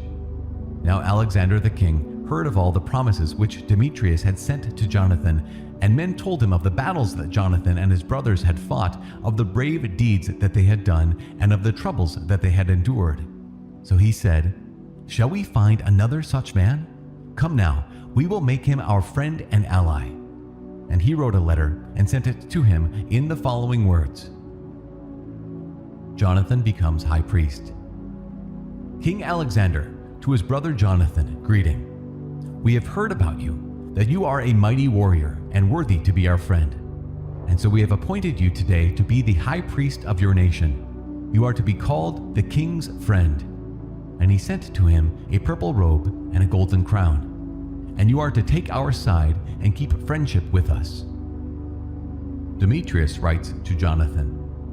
So Jonathan put on the holy garments in the 7th month of the 160th year at the Feast of Tabernacles, and he recruited troops and equipped them with arms in abundance. When Demetrius heard of these things, he was grieved and said, "What is this that we have done? Alexander has gotten ahead of us in forming a friendship with the Jews to strengthen himself. I also will write them words of encouragement and promise them honor and gifts that I may have their help." So he sent a message to them in the following words: King Demetrius, to the nation of the Jews, greeting. Since you have kept your agreement with us and have continued your friendship with us and have not sided with our enemies, we have heard of it and rejoiced. And now, continue still to keep faith with us, and we will repay you with good for what you do for us. We will grant you many immunities and give you gifts. And now I free you and exempt all the Jews from payment of tribute and salt tax and crown levies, and instead of collecting the third of the grain and the half of the fruit of the trees that I should receive, I release them from this day and henceforth. I will not collect them from the land of Judah or from the 3 districts added to it from Samaria and Galilee from this day and for all time. And let Jerusalem and her environs, her tithes and her revenues be holy and free from tax. I release also my control of the citadel in Jerusalem and give it to the high priest, that he may station in it men of his own choice to guard it. And every one of the Jews taken as a captive from the land of Judah into any part of my kingdom, I set free without payment. And let all officials cancel also the taxes on their cattle. And all the feasts and Sabbaths and new moons and appointed days, and the 3 days before a feast and the 3 after a feast, let them all be days of immunity and release for all the Jews who are in my kingdom. No one shall have authority to exact anything from them or annoy any of them about any matter. Let Jews be enrolled in the king's forces to the number of 30,000 men, and let the maintenance be given them that is due to all the forces of the king. Let some of them be stationed in the great strongholds of the king, and let some of them be put in positions of trust in the kingdom. Let their officers and leaders be of their own number, and let them live by their own laws, just as the king has commanded in the land of Judah. As for the 3 districts that have been added to Judea from the country of Samaria, let them be so annexed to Judea that they are considered to be under one ruler and obey no other authority but the high priest. Ptolemais and the land adjoining it I have given as a gift to the sanctuary in Jerusalem to meet the necessary expenses of the sanctuary. I also grant 15,000 shekels of silver yearly out of the king's revenues from appropriate places, and all the additional funds which the government officials have not paid as they did in the first years, they shall give from now on for the service of the temple. Moreover, the 5,000 shekels of silver which my officials have received every year from the income of the services of the temple, this too is cancelled, because it belongs to the priests who minister there. And whoever takes refuge at the temple in Jerusalem or in any of its precincts because he owes money to the king or has any debt, let him be released and receive back all his property in my kingdom. Let the cost of rebuilding and restoring the structures of the sanctuary be paid from the revenues of the king. And let the cost of rebuilding the walls of Jerusalem and fortifying it round about, and the cost of rebuilding the walls in Judea also be paid from the revenues of the king. Death of Demetrius. When Jonathan and the people heard these words, they did not believe or accept them, because they remembered the great wrongs which Demetrius had done in Israel, and how he had greatly oppressed them. They favored Alexander, because he had been the first to speak peaceable words to them, and they remained his allies all his days. Now Alexander the king assembled large forces and encamped opposite Demetrius. The 2 kings met in battle, and the army of Demetrius fled, and Alexander pursued him and defeated them. He pressed the battle strongly until the sun set, and Demetrius fell on that day. Treaty of Ptolemy and Alexander. Then Alexander sent ambassadors to Ptolemy, king of Egypt, with the following message: Since I have returned to my kingdom, and have taken my seat on the throne of my fathers, and established my rule, for I crushed Demetrius and gained control of our country. I met him in battle, and he and his army were crushed by us, and we have taken our seat on the throne of his kingdom. Now therefore, let us establish friendship with one another. Give me now your daughter as my wife, and I will become your son-in-law, and will make gifts to you and to her in keeping with your position. Ptolemy the king replied and said, Happy was the day on which you returned to the land of your fathers and took your seat on the throne of your kingdom. And now I will do for you as you wrote, but meet me at Ptolemais, so that we may see one another, and I will become your father-in-law as you have said. So Ptolemy set out from Egypt, he and Cleopatra his daughter, and came to Ptolemais in the 162nd year. Alexander the king met him, and Ptolemy gave him Cleopatra his daughter in marriage, and celebrated her wedding at Ptolemais with great pomp, as kings do. Then Alexander the king wrote to Jonathan to come to meet him. So he went with pomp to Ptolemais, and met with 2 kings. He gave them and their friends silver and gold and many gifts, and found favor with them. A group of pestilent men from Israel, lawless men, gathered together against him to accuse him, but the king paid no attention to them. The king gave orders to take off Jonathan's garments and to clothe him in purple, and they did so. The king also seated him at his side, and he said to his officers, Go forth with him into the middle of the city, and proclaim that no one is to bring charges against him about any matter, and let no one annoy him for any reason. And when his accusers saw the honor that was paid him in accordance with the proclamation, and saw him clothed in purple, they all fled. Thus the king honored him, and enrolled him among his chief friends, and made him general and governor of the province. And Jonathan returned to Jerusalem in peace and gladness. Apollonius is defeated by Jonathan. In the 165th year, Demetrius, the son of Demetrius, came to Crete, to the land of his fathers. When Alexander the king heard of it, he was greatly grieved and returned to Antioch. And Demetrius appointed Apollonius the governor of Coele Syria, and he assembled a large force and encamped against Jamnia. Then he sent the following message to Jonathan the high priest. You are the only one to rise up against us, and I have become a laughingstock and reproach because of you. Why do you assume authority against us in the hill country? If you now have confidence in your forces, come down to the plain to meet us, and let us match strength with each other there. For I have with me the power of the cities. Ask and learn who I am and who the others are that are helping us. Men will tell you that you cannot stand before us, for your fathers were twice put to flight in their own land. And now you will not be able to withstand my cavalry and such an army in the plain where there is no stone or pebble or place to flee. When Jonathan heard the words of Apollonius, his spirit was aroused. He chose 10,000 men and set out from Jerusalem, and Simon his brother met him to help him. He encamped before Joppa, but the men of the city closed its gates, for Apollonius had a garrison in Joppa. So they fought against it, and the men of the city became afraid and opened the gates, and Jonathan gained possession of Joppa. When Apollonius heard of it, he mustered 3,000 cavalry and a large army and went to Azotus as though he were going farther. At the same time, he advanced into the plain, for he had a large troop of cavalry and put confidence in it. Jonathan pursued him to Azotus, and the armies engaged in battle. Now Apollonius had secretly left 1,000 cavalry behind them. Jonathan learned that there was an ambush behind him, for they surrounded his army and shot arrows at his men from early morning till late afternoon. But his men stood fast as Jonathan commanded, and the enemy's horses grew tired. Then Simon brought forward his force and engaged the phalanx in battle, for the cavalry was exhausted. They were overwhelmed by him and fled, and the cavalry was dispersed in the plain. They fled to Azotus and entered Beth Dagon, the temple of their idol, for safety.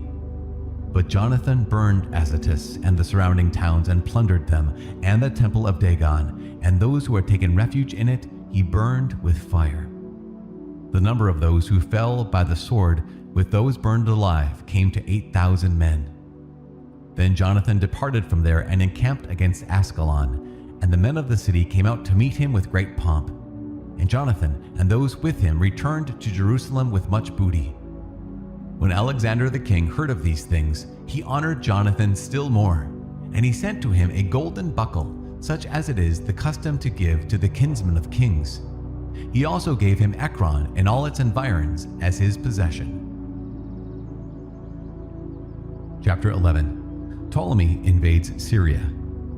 Then the king of Egypt gathered great forces like the sand by the seashore and many ships, and he tried to get possession of Alexander's kingdom by trickery and add it to his own kingdom. He set out for Syria with peaceable words, and the people of the cities opened their gates to him and went to meet him, for Alexander the king had commanded them to meet him, since he was Alexander's father-in-law.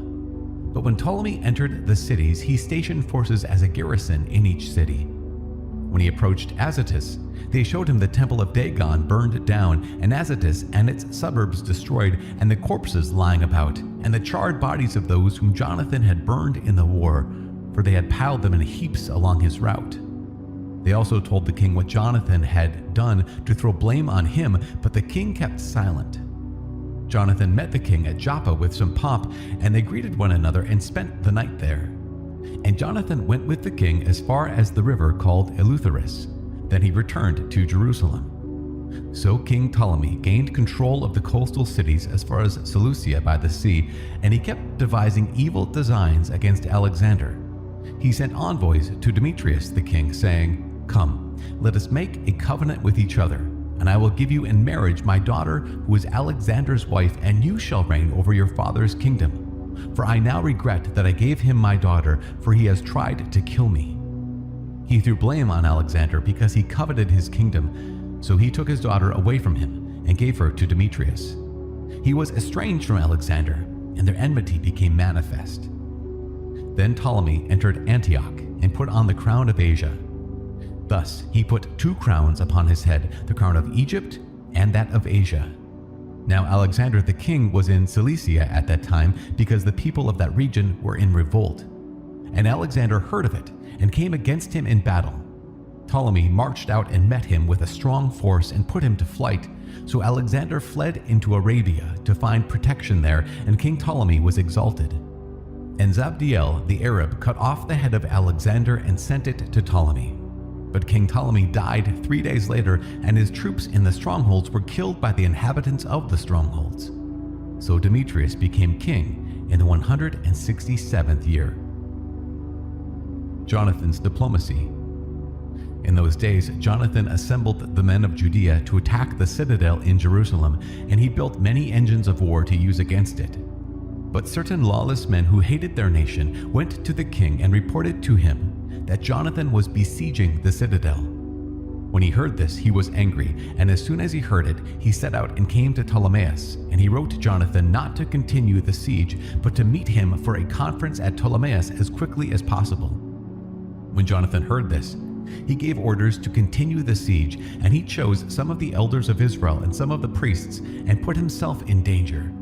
For he went to the king at Ptolemais, taking silver and gold and clothing and numerous other gifts, and he won his favor. Although certain lawless men of his nation kept making complaints against him, the king treated him as his predecessors had treated him. He exalted him in the presence of all his friends. He confirmed him in the high priesthood and in as many other honors as he had formerly had, and he made him to be regarded as one of his chief friends. Then Jonathan asked the king to free Judea and the 3 districts of Samaria from tribute, and promised him 300 talents. The king consented and wrote a letter to Jonathan about all these things. Its contents were as follows: King Demetrius, to Jonathan his brother, and to the nation of the Jews, greeting. This copy of the letter which we wrote concerning you to Lasthenes our kinsman we have written to you also, so that you may know what it says. King Demetrius, to Lasthenes his father, greeting. To the nation of the Jews, who are our friends and fulfill their obligations to us, we have determined to do good, because of the goodwill they show toward us. We have confirmed as their possession both the territory of Judea and the 3 districts of Apharhema and Lydda and Rathamim. The latter, with all the region bordering them, were added to Judea from Samaria. To all those who offer sacrifice in Jerusalem, we have granted release from the royal taxes which the king formerly received from them each year, from the crops of the land and the fruit of the trees, and the other payments henceforth due to us of the tithes, and the taxes due to us, and the salt pits, and the crown taxes due to us. From all these we shall grant them release, and not one of these grants shall be cancelled from this time forth for forever.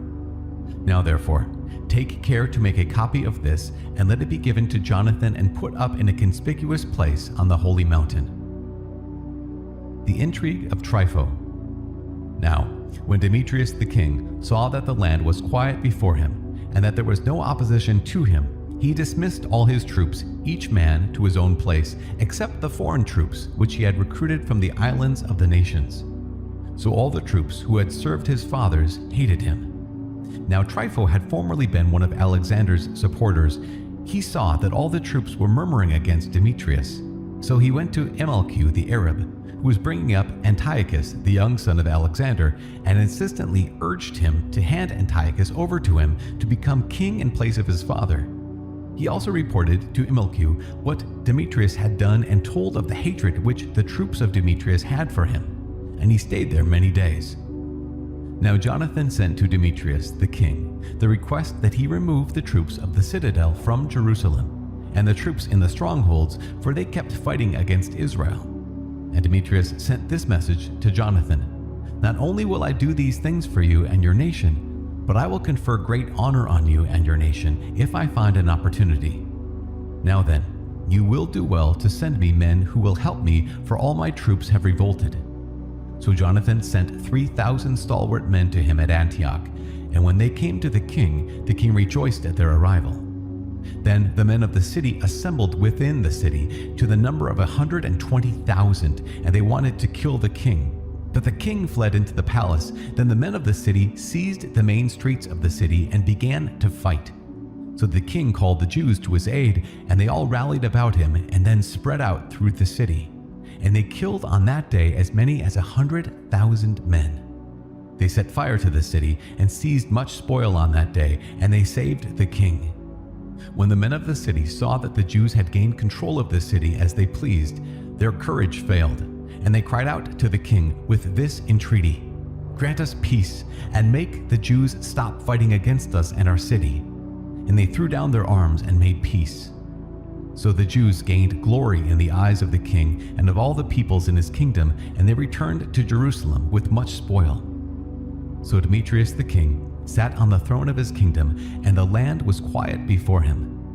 But he broke his word about all that he had promised, and he became estranged from Jonathan, and did not repay the favors which Jonathan had done him, but oppressed him greatly. Trypho seizes power. After this, Trypho returned, and with him the young boy Antiochus, who began to reign and put on the crown. All the troops that Demetrius had cast off gathered around him, and they fought against Demetrius, and he fled and was routed. And Trypho captured the elephants and gained control of Antioch. Then young Antiochus wrote to Jonathan, saying, "I confirm you in the high priesthood, and set you over the 4 districts, and make you one of the friends of the king." And he sent him gold plate and a table service, and granted him the right to drink from gold cups, and dress in purple, and wear a gold buckle. Simon his brother he made governor from the ladder of Tyre to the borders of Egypt. Campaigns of Jonathan and Simon. Then Jonathan set forth and traveled beyond the river and among the cities, and all the army of Syria gathered to him as allies. When he came to Ascalon, the people of the city met him and paid him honor. From there he departed to Gaza, but the men of Gaza shut him out. So he besieged it and burned its suburbs with fire and plundered them. Then the people of Gaza pleaded with Jonathan, and he made peace with them, and took the sons of the rulers as hostages, and sent them to Jerusalem. And he passed through the country as far as Damascus. Then Jonathan heard that the officers of Demetrius had come to Kadesh in Galilee with a large army, intending to remove him from office. He went to meet them, but left his brother Simon in the country. Simon encamped before Bet-zur, and fought against it for many days and hemmed it in. Then they asked him to grant them terms of peace, and he did so. He removed them from there, took possession of the city, and set a garrison over it. Jonathan and his army encamped by the waters of Gennesaret. Early in the morning they marched to the plain of Hazor, and behold, the army of the foreigners met him in the plain. They had set an ambush against him in the mountains, but they themselves met him face to face. Then the men in ambush emerged from their places and joined the battle. All the men with Jonathan fled, not one of them was left, except Mattathias the son of Absalom, and Judas the son of Calphi, commanders of the forces of the army. Jonathan tore his garments and put dust on his head and prayed. Then he turned back to the battle against the enemy and routed them, and they fled. When his men who were fleeing saw this, they returned to him and joined him in the pursuit as far as Kadesh, to their camp where they had encamped. As many as 3,000 of the foreigners fell that day, and Jonathan returned to Jerusalem. Chapter 12. Alliances with Rome and Sparta. Now, when Jonathan saw that the time was favorable for him, he chose men and sent them to Rome to confirm and renew their friendship with them. He also sent letters to the same effect to the Spartans and to other places. So they went to Rome and entered the Senate chamber and said, "Jonathan, the high priest, and the Jewish nation have sent us to renew the former friendship and alliance with them." And the Romans gave them letters to the people in every place, asking them to provide for the envoys safe conduct to the land of Judah. This is a copy of the letter which Jonathan wrote to the Spartans. Jonathan, the high priest, the Senate of the nation, the priests, and the rest of the Jewish people, to their brethren the Spartans, greeting. Already in time past, a letter was sent to Onias the high priest from Arius, who was king among you, stating that you are our brethren, as the appended copy shows. Onias welcomed the envoy with honor and received the letter, which contained a clear declaration of alliance and friendship. Therefore, though we have no need of these things, since we have as encouragement the holy books which are in our hands, we have undertaken to send to renew our brotherhood and friendship with you, so that we may not become estranged from you, for considerable time has passed since you sent your letter to us. We therefore remember you constantly on every occasion, both in our feasts and on other appropriate days, at the sacrifices which we offer and in our prayers, as it is right and proper to remember brethren. And we rejoice in your glory. But as for ourselves, many afflictions and many wars have encircled us. The kings round about us have waged war against us. We were unwilling to annoy you and our other allies and friends with these wars, for we have the help which comes from heaven for our aid. And we were delivered from our enemies, and our enemies were humbled. We therefore have chosen Numenius, the son of Antiochus, and Antipater, the son of Jason, and have sent them to Rome to renew our former friendship and alliance with them. We have commanded them to go also to you and greet you and deliver to you this letter from us concerning the renewal of our brotherhood. And now, please send us a reply to this. This is a copy of the letter which they sent to Onias. Arius, king of the Spartans, to Onias the high priest, greeting. It has been found in writing concerning the Spartans and the Jews that they are brethren and are of the family of Abraham. And now that we have learned this, please write us concerning your welfare. We on our part write to you that your cattle and your property belong to us and ours belong to you. We therefore command that our envoys report to you accordingly. Further campaigns of Jonathan and Simon. Now Jonathan heard that the commanders of Demetrius had returned with a larger force than before to wage war against him. So he marched away from Jerusalem and met them in the region of Hamath, for he gave them no opportunity to invade his own country. He sent spies to their camp, and they returned and reported to him that the enemy were being drawn up in formation to fall upon the Jews by night. So when the sun had set, Jonathan commanded his men to be alert and to keep their arms at hand so as to be ready all night for battle, and he stationed outposts around the camp. When the enemy heard that Jonathan and his men were prepared for battle, they were afraid and were terrified at heart, so they kindled fires in their camp and withdrew. But Jonathan and his men did not know it until morning, for they saw the fires burning. Then Jonathan pursued them, but he did not overtake them, for they had crossed the Eleutherus River. So Jonathan turned aside against the Arabs, who are called Zabadeans, and he crushed them and plundered them. Then he broke camp and went to Damascus and marched through all that region. Simon also went forth and marched through the country as far as Ascalon and the neighboring strongholds.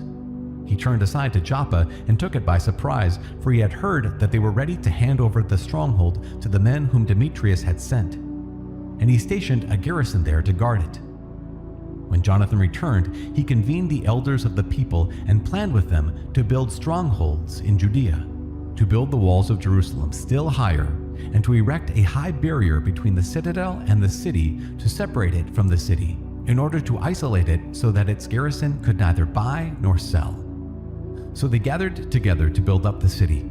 Part of the wall on the valley to the east had fallen, and he repaired the section called Shephanatha. And Simon built Adidah in the Shephelah. He fortified it and installed gates with bolts. Trypho captures Jonathan. Then Trypho attempted to become king of Asia and put on the crown and to raise his hand against Antiochus the king. He feared that Jonathan might not permit him to do so, but might make war on him. So he kept seeking to seize and kill him, and he marched forth and came to Beth-shan. Jonathan went out to meet him with 40,000 picked fighting men, and he came to Beth-shan. When Trypho saw that he had come with a large army, he was afraid to raise his hand against him, so he received him with honor and commended him to all his friends. And he gave him gifts and commanded his friends and his troops to obey him as they would himself. Then he said to Jonathan, "Why have you wearied all these people when we are not at war? Dismiss them now to their homes, and choose for yourself a few men to stay with you, and come with me to Ptolemais. I will hand it over to you as well as the other strongholds and the remaining troops and all the officials, and will turn round and go home. For that is why I am here." Jonathan trusted him and did as he said. He sent away the troops, and they returned to the land of Judah.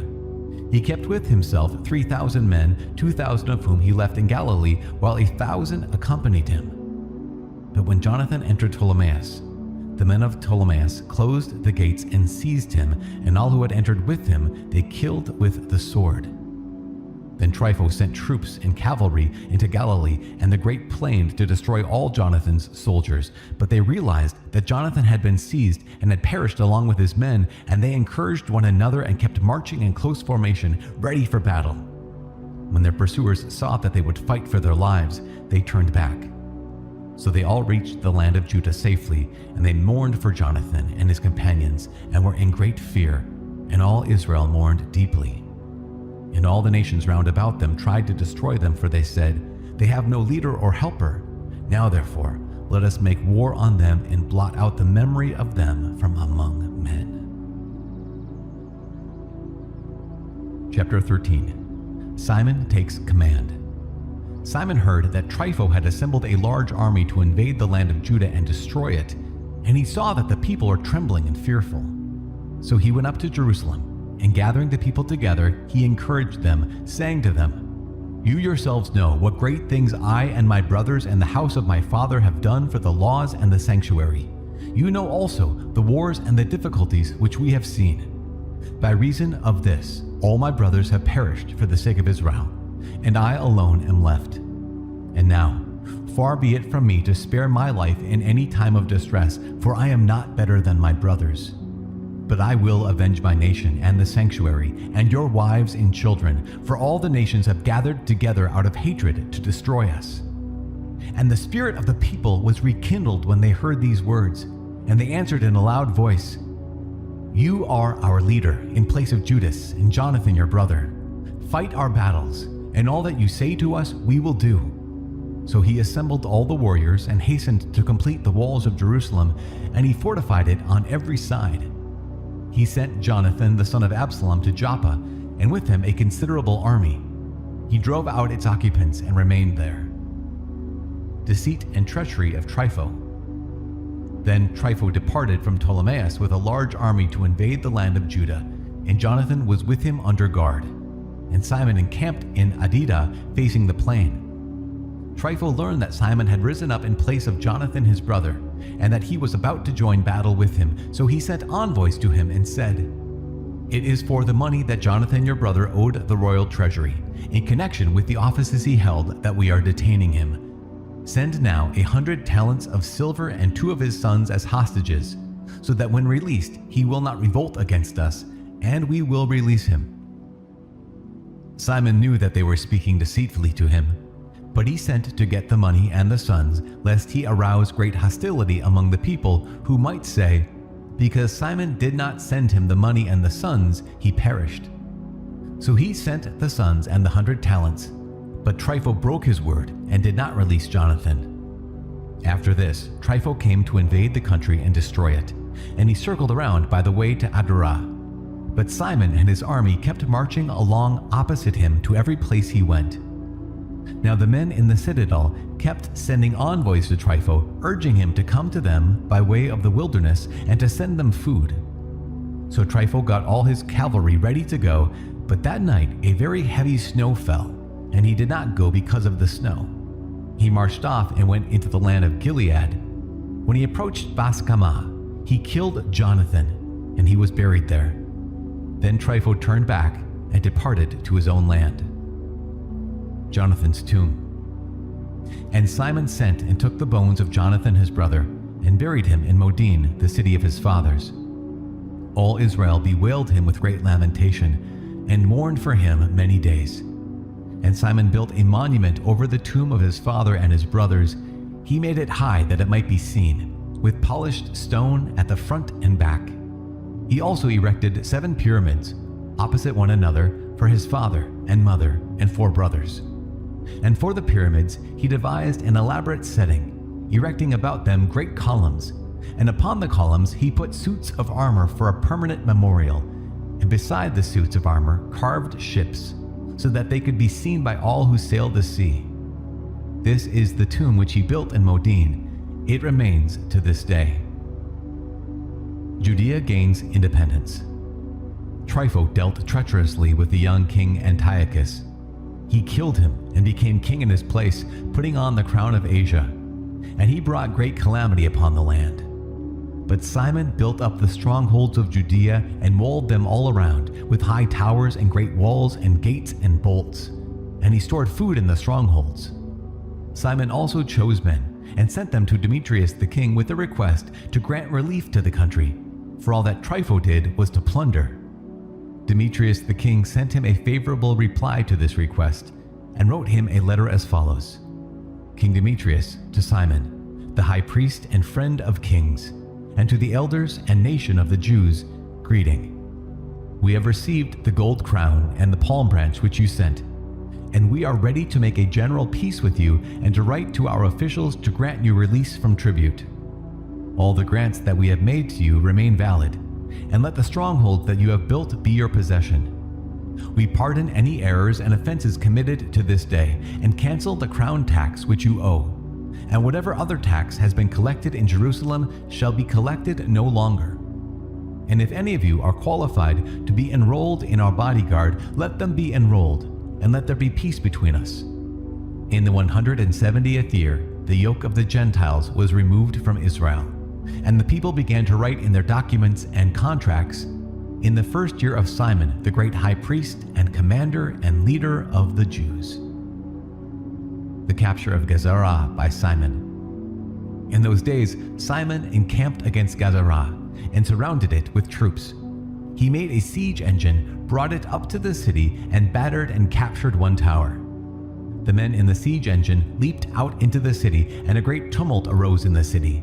The men in the city, with their wives and children, went up on the wall with their clothes torn, and they cried out with a loud voice, asking Simon to make peace with them. They said, "Do not treat us according to our wicked acts, but according to your mercy." So Simon reached an agreement with them and stopped fighting against them. But he expelled them from the city and cleansed the houses in which the idols were, and then entered it with hymns and praise. He cast out of it all uncleanness and settled in it men who observed the law. He also strengthened its fortifications and built in it a house for himself. Simon regains the citadel. The men in the citadel at Jerusalem were prevented from going out to the country and back to buy and sell. So they were very hungry, and many of them perished from famine. Then they cried to Simon to make peace with them, and he did so. But he expelled them from there and cleansed the citadel from its pollutions. On the 23rd day of the second month, in the 171st year, the Jews entered it with praise and palm branches, and with harps and cymbals and stringed instruments, and with hymns and songs, because a great enemy had been crushed and removed from Israel. And Simon decreed that every year they should celebrate this day with rejoicing. He strengthened the fortifications of the temple hill alongside the citadel, and he and his men dwelt there.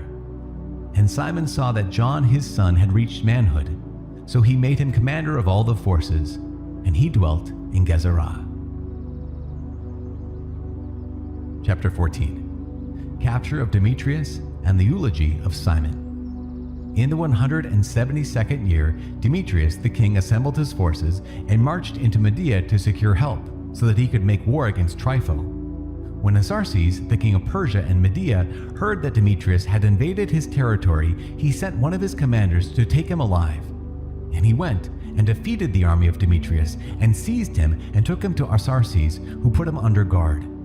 The land had rest all the days of Simon. He sought the good of his nation. His rule was pleasing to them, as was the honor shown him all his days.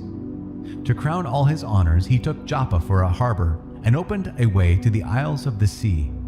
He extended the borders of his nation and gained full control of the country. He gathered a host of captives. He ruled over Gezerah and Beth-zur and the citadel, and he removed its uncleanness from it, and there was none to oppose him. They tilled their land in peace. The ground gave its increase, and the trees of the plains their fruit. Old men sat in the streets. They all talked together of good things, and the youths donned the glories and garments of war. He supplied the cities with food and furnished them with the means of defense, till his renown spread to the ends of the earth. He established peace in the land, and Israel rejoiced with great joy. Each man sat under his vine and his fig tree, and there was none to make them afraid. No one was left in the land to fight them, and the kings were crushed in those days. He strengthened all the humble of his people. He sought out the law and did away with every lawless and wicked man. He made the sanctuary glorious, and added to the vessels of the sanctuary. Diplomacy with Rome and Sparta.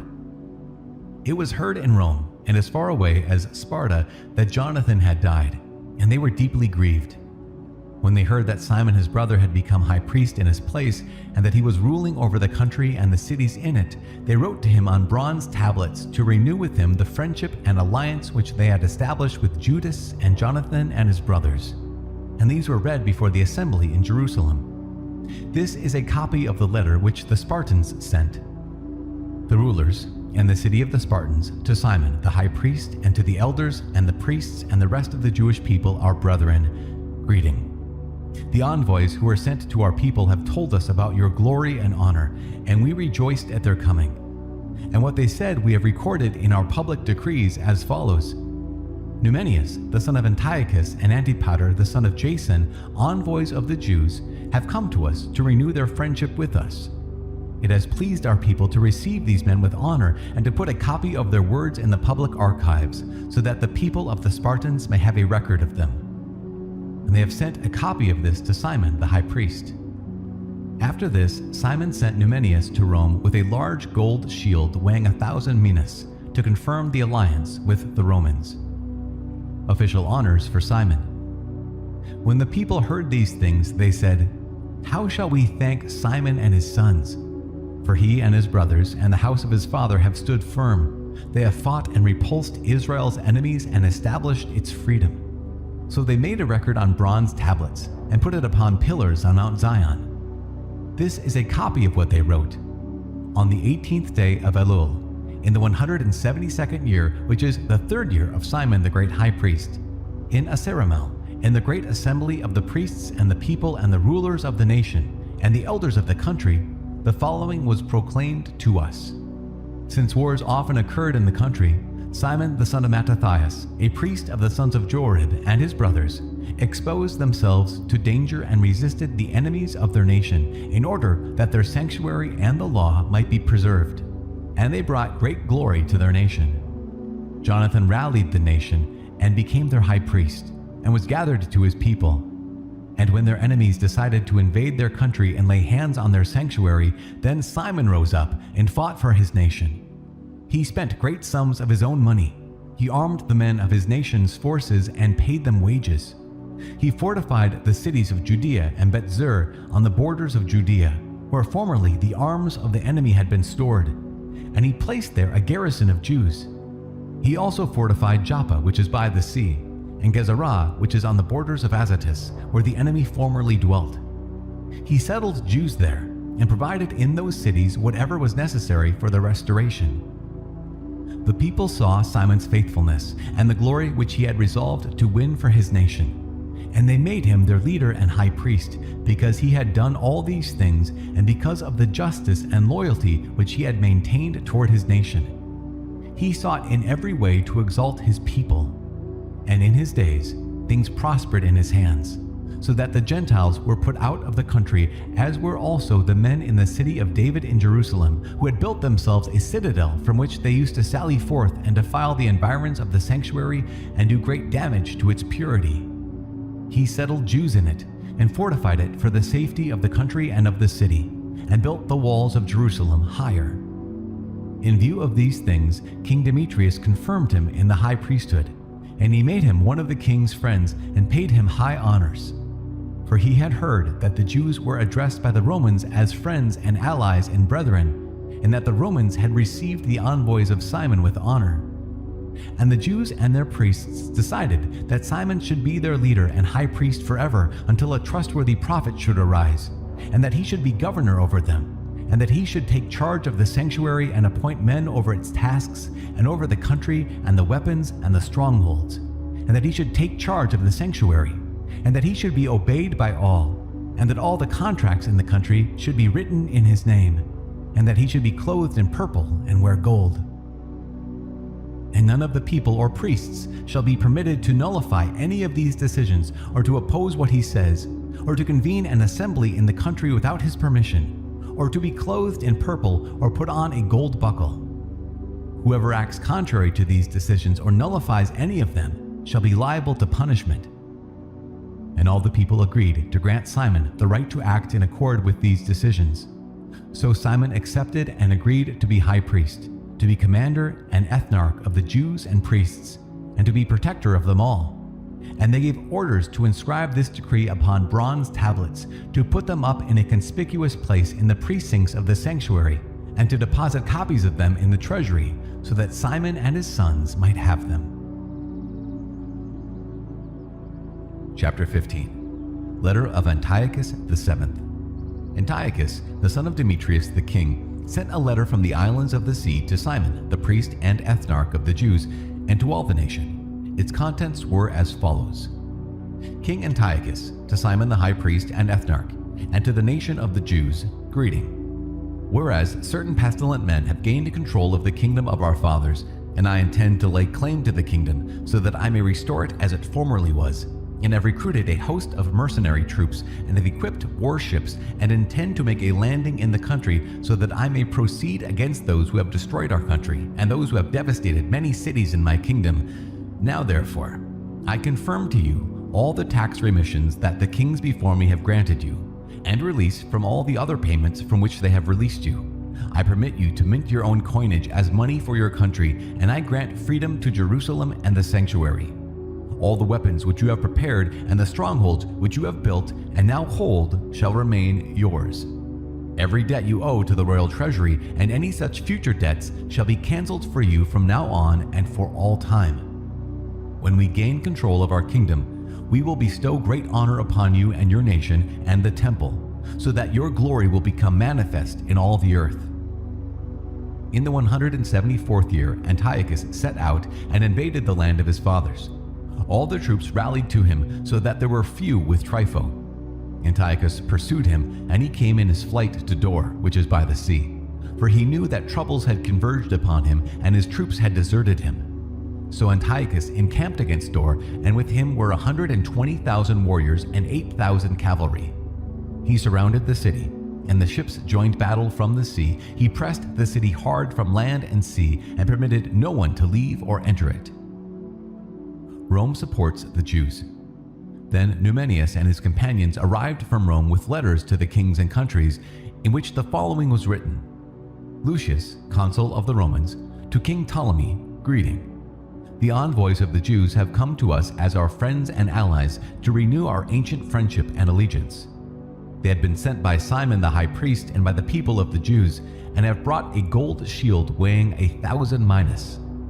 We therefore have decided to write to the kings and countries that they should not seek their harm or make war against them and their cities and their country, or make alliance with those who war against them. And it has seemed good to us to accept the shield from them. Therefore, if any pestilent men have fled to you from their country, hand them over to Simon the high priest, that he may punish them according to their law.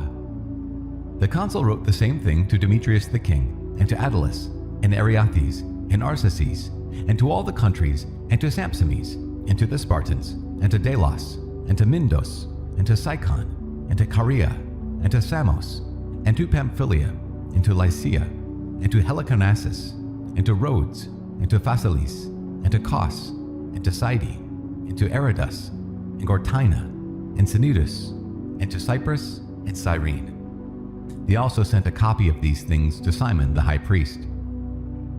Antiochus the seventh threatens Simon. Antiochus the king besieged Dor anew, continually throwing his forces against it and making engines of war. And he shut Trypho up and kept him from going out or in. And Simon sent to Antiochus 2,000 picked men to fight for him, and silver and gold and much military equipment. But he refused to receive them, and he broke all the agreements he formerly had made with Simon, and became estranged from him. He sent him to Athenobius, one of his friends, to confer with him, saying, You hold control of Joppa and Gazarah, and the citadel in Jerusalem. They are cities of my kingdom. You have devastated their territory. You have done great damage in the land, and you have taken possession of many places in my kingdom. Now then, hand over the cities which you have seized, and the tribute money of the places which you have conquered outside the borders of Judea, or else give me for them 500 talents of silver, and for the destruction that you have caused, and the tribute money of the cities 500 talents more. Otherwise, we will come and conquer you. So Athenobius, the friend of the king, came to Jerusalem. And when he saw the splendor of Simon and the sideboard with its gold and silver plate and his great magnificence, he was amazed. He reported to him the words of the king. But Simon gave him this reply: "We have neither taken foreign land nor seized foreign property, but only the inheritance of our fathers, which at one time had been unjustly taken by our enemies. Now that we have taken opportunity, we are firmly holding the inheritance of our fathers. As for Joppa and Gazarah, which you demand, they were causing great damage among the people and to our land. For them we will give you 100 talents. Athenobius did not answer him a word, but returned in wrath to the king and reported to him these words and the splendor of Simon and all that he had seen. And the king was greatly angered. Victory over Sendebius. Now Trypho embarked on a ship and escaped to Orthosia. Then the king made Sendebius commander-in-chief of the coastal country and gave him troops of infantry and cavalry.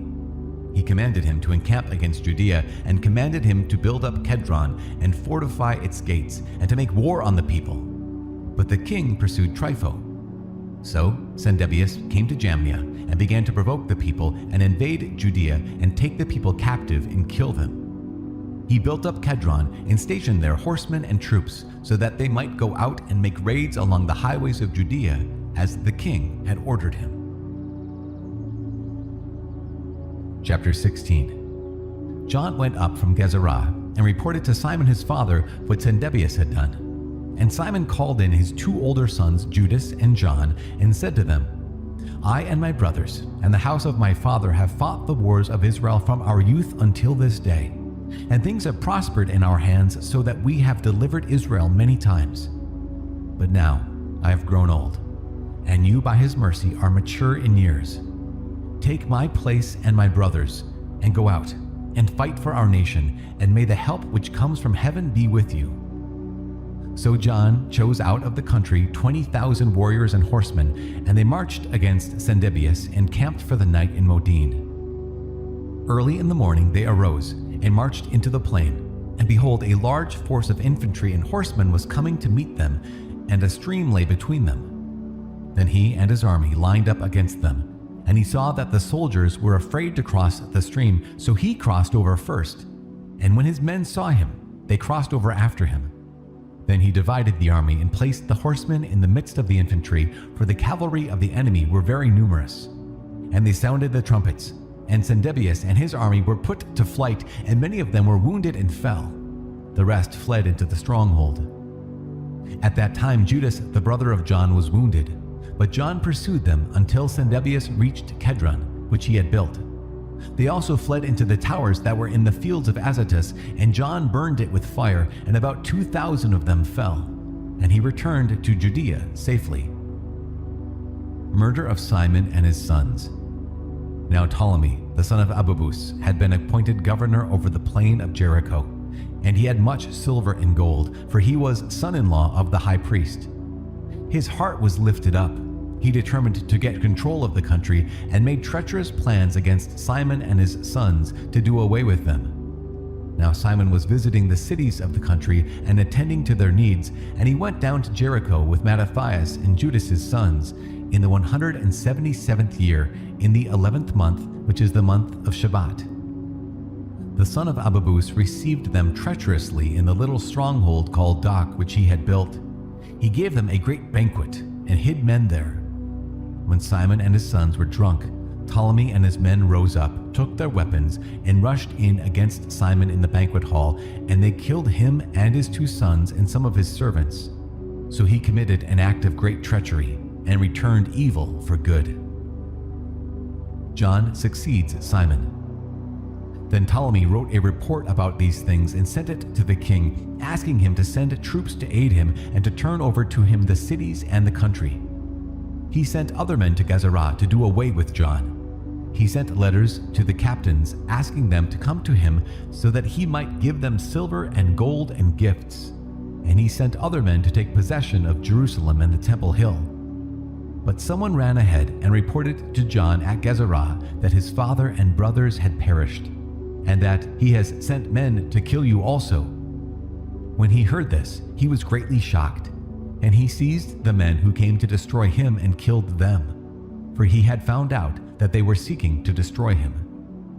The rest of the acts of John and his wars and the brave deeds which he did, and the building of the walls which he built, and his achievements, behold, they are written in the chronicles of his high priesthood, from the time that he became high priest after his father.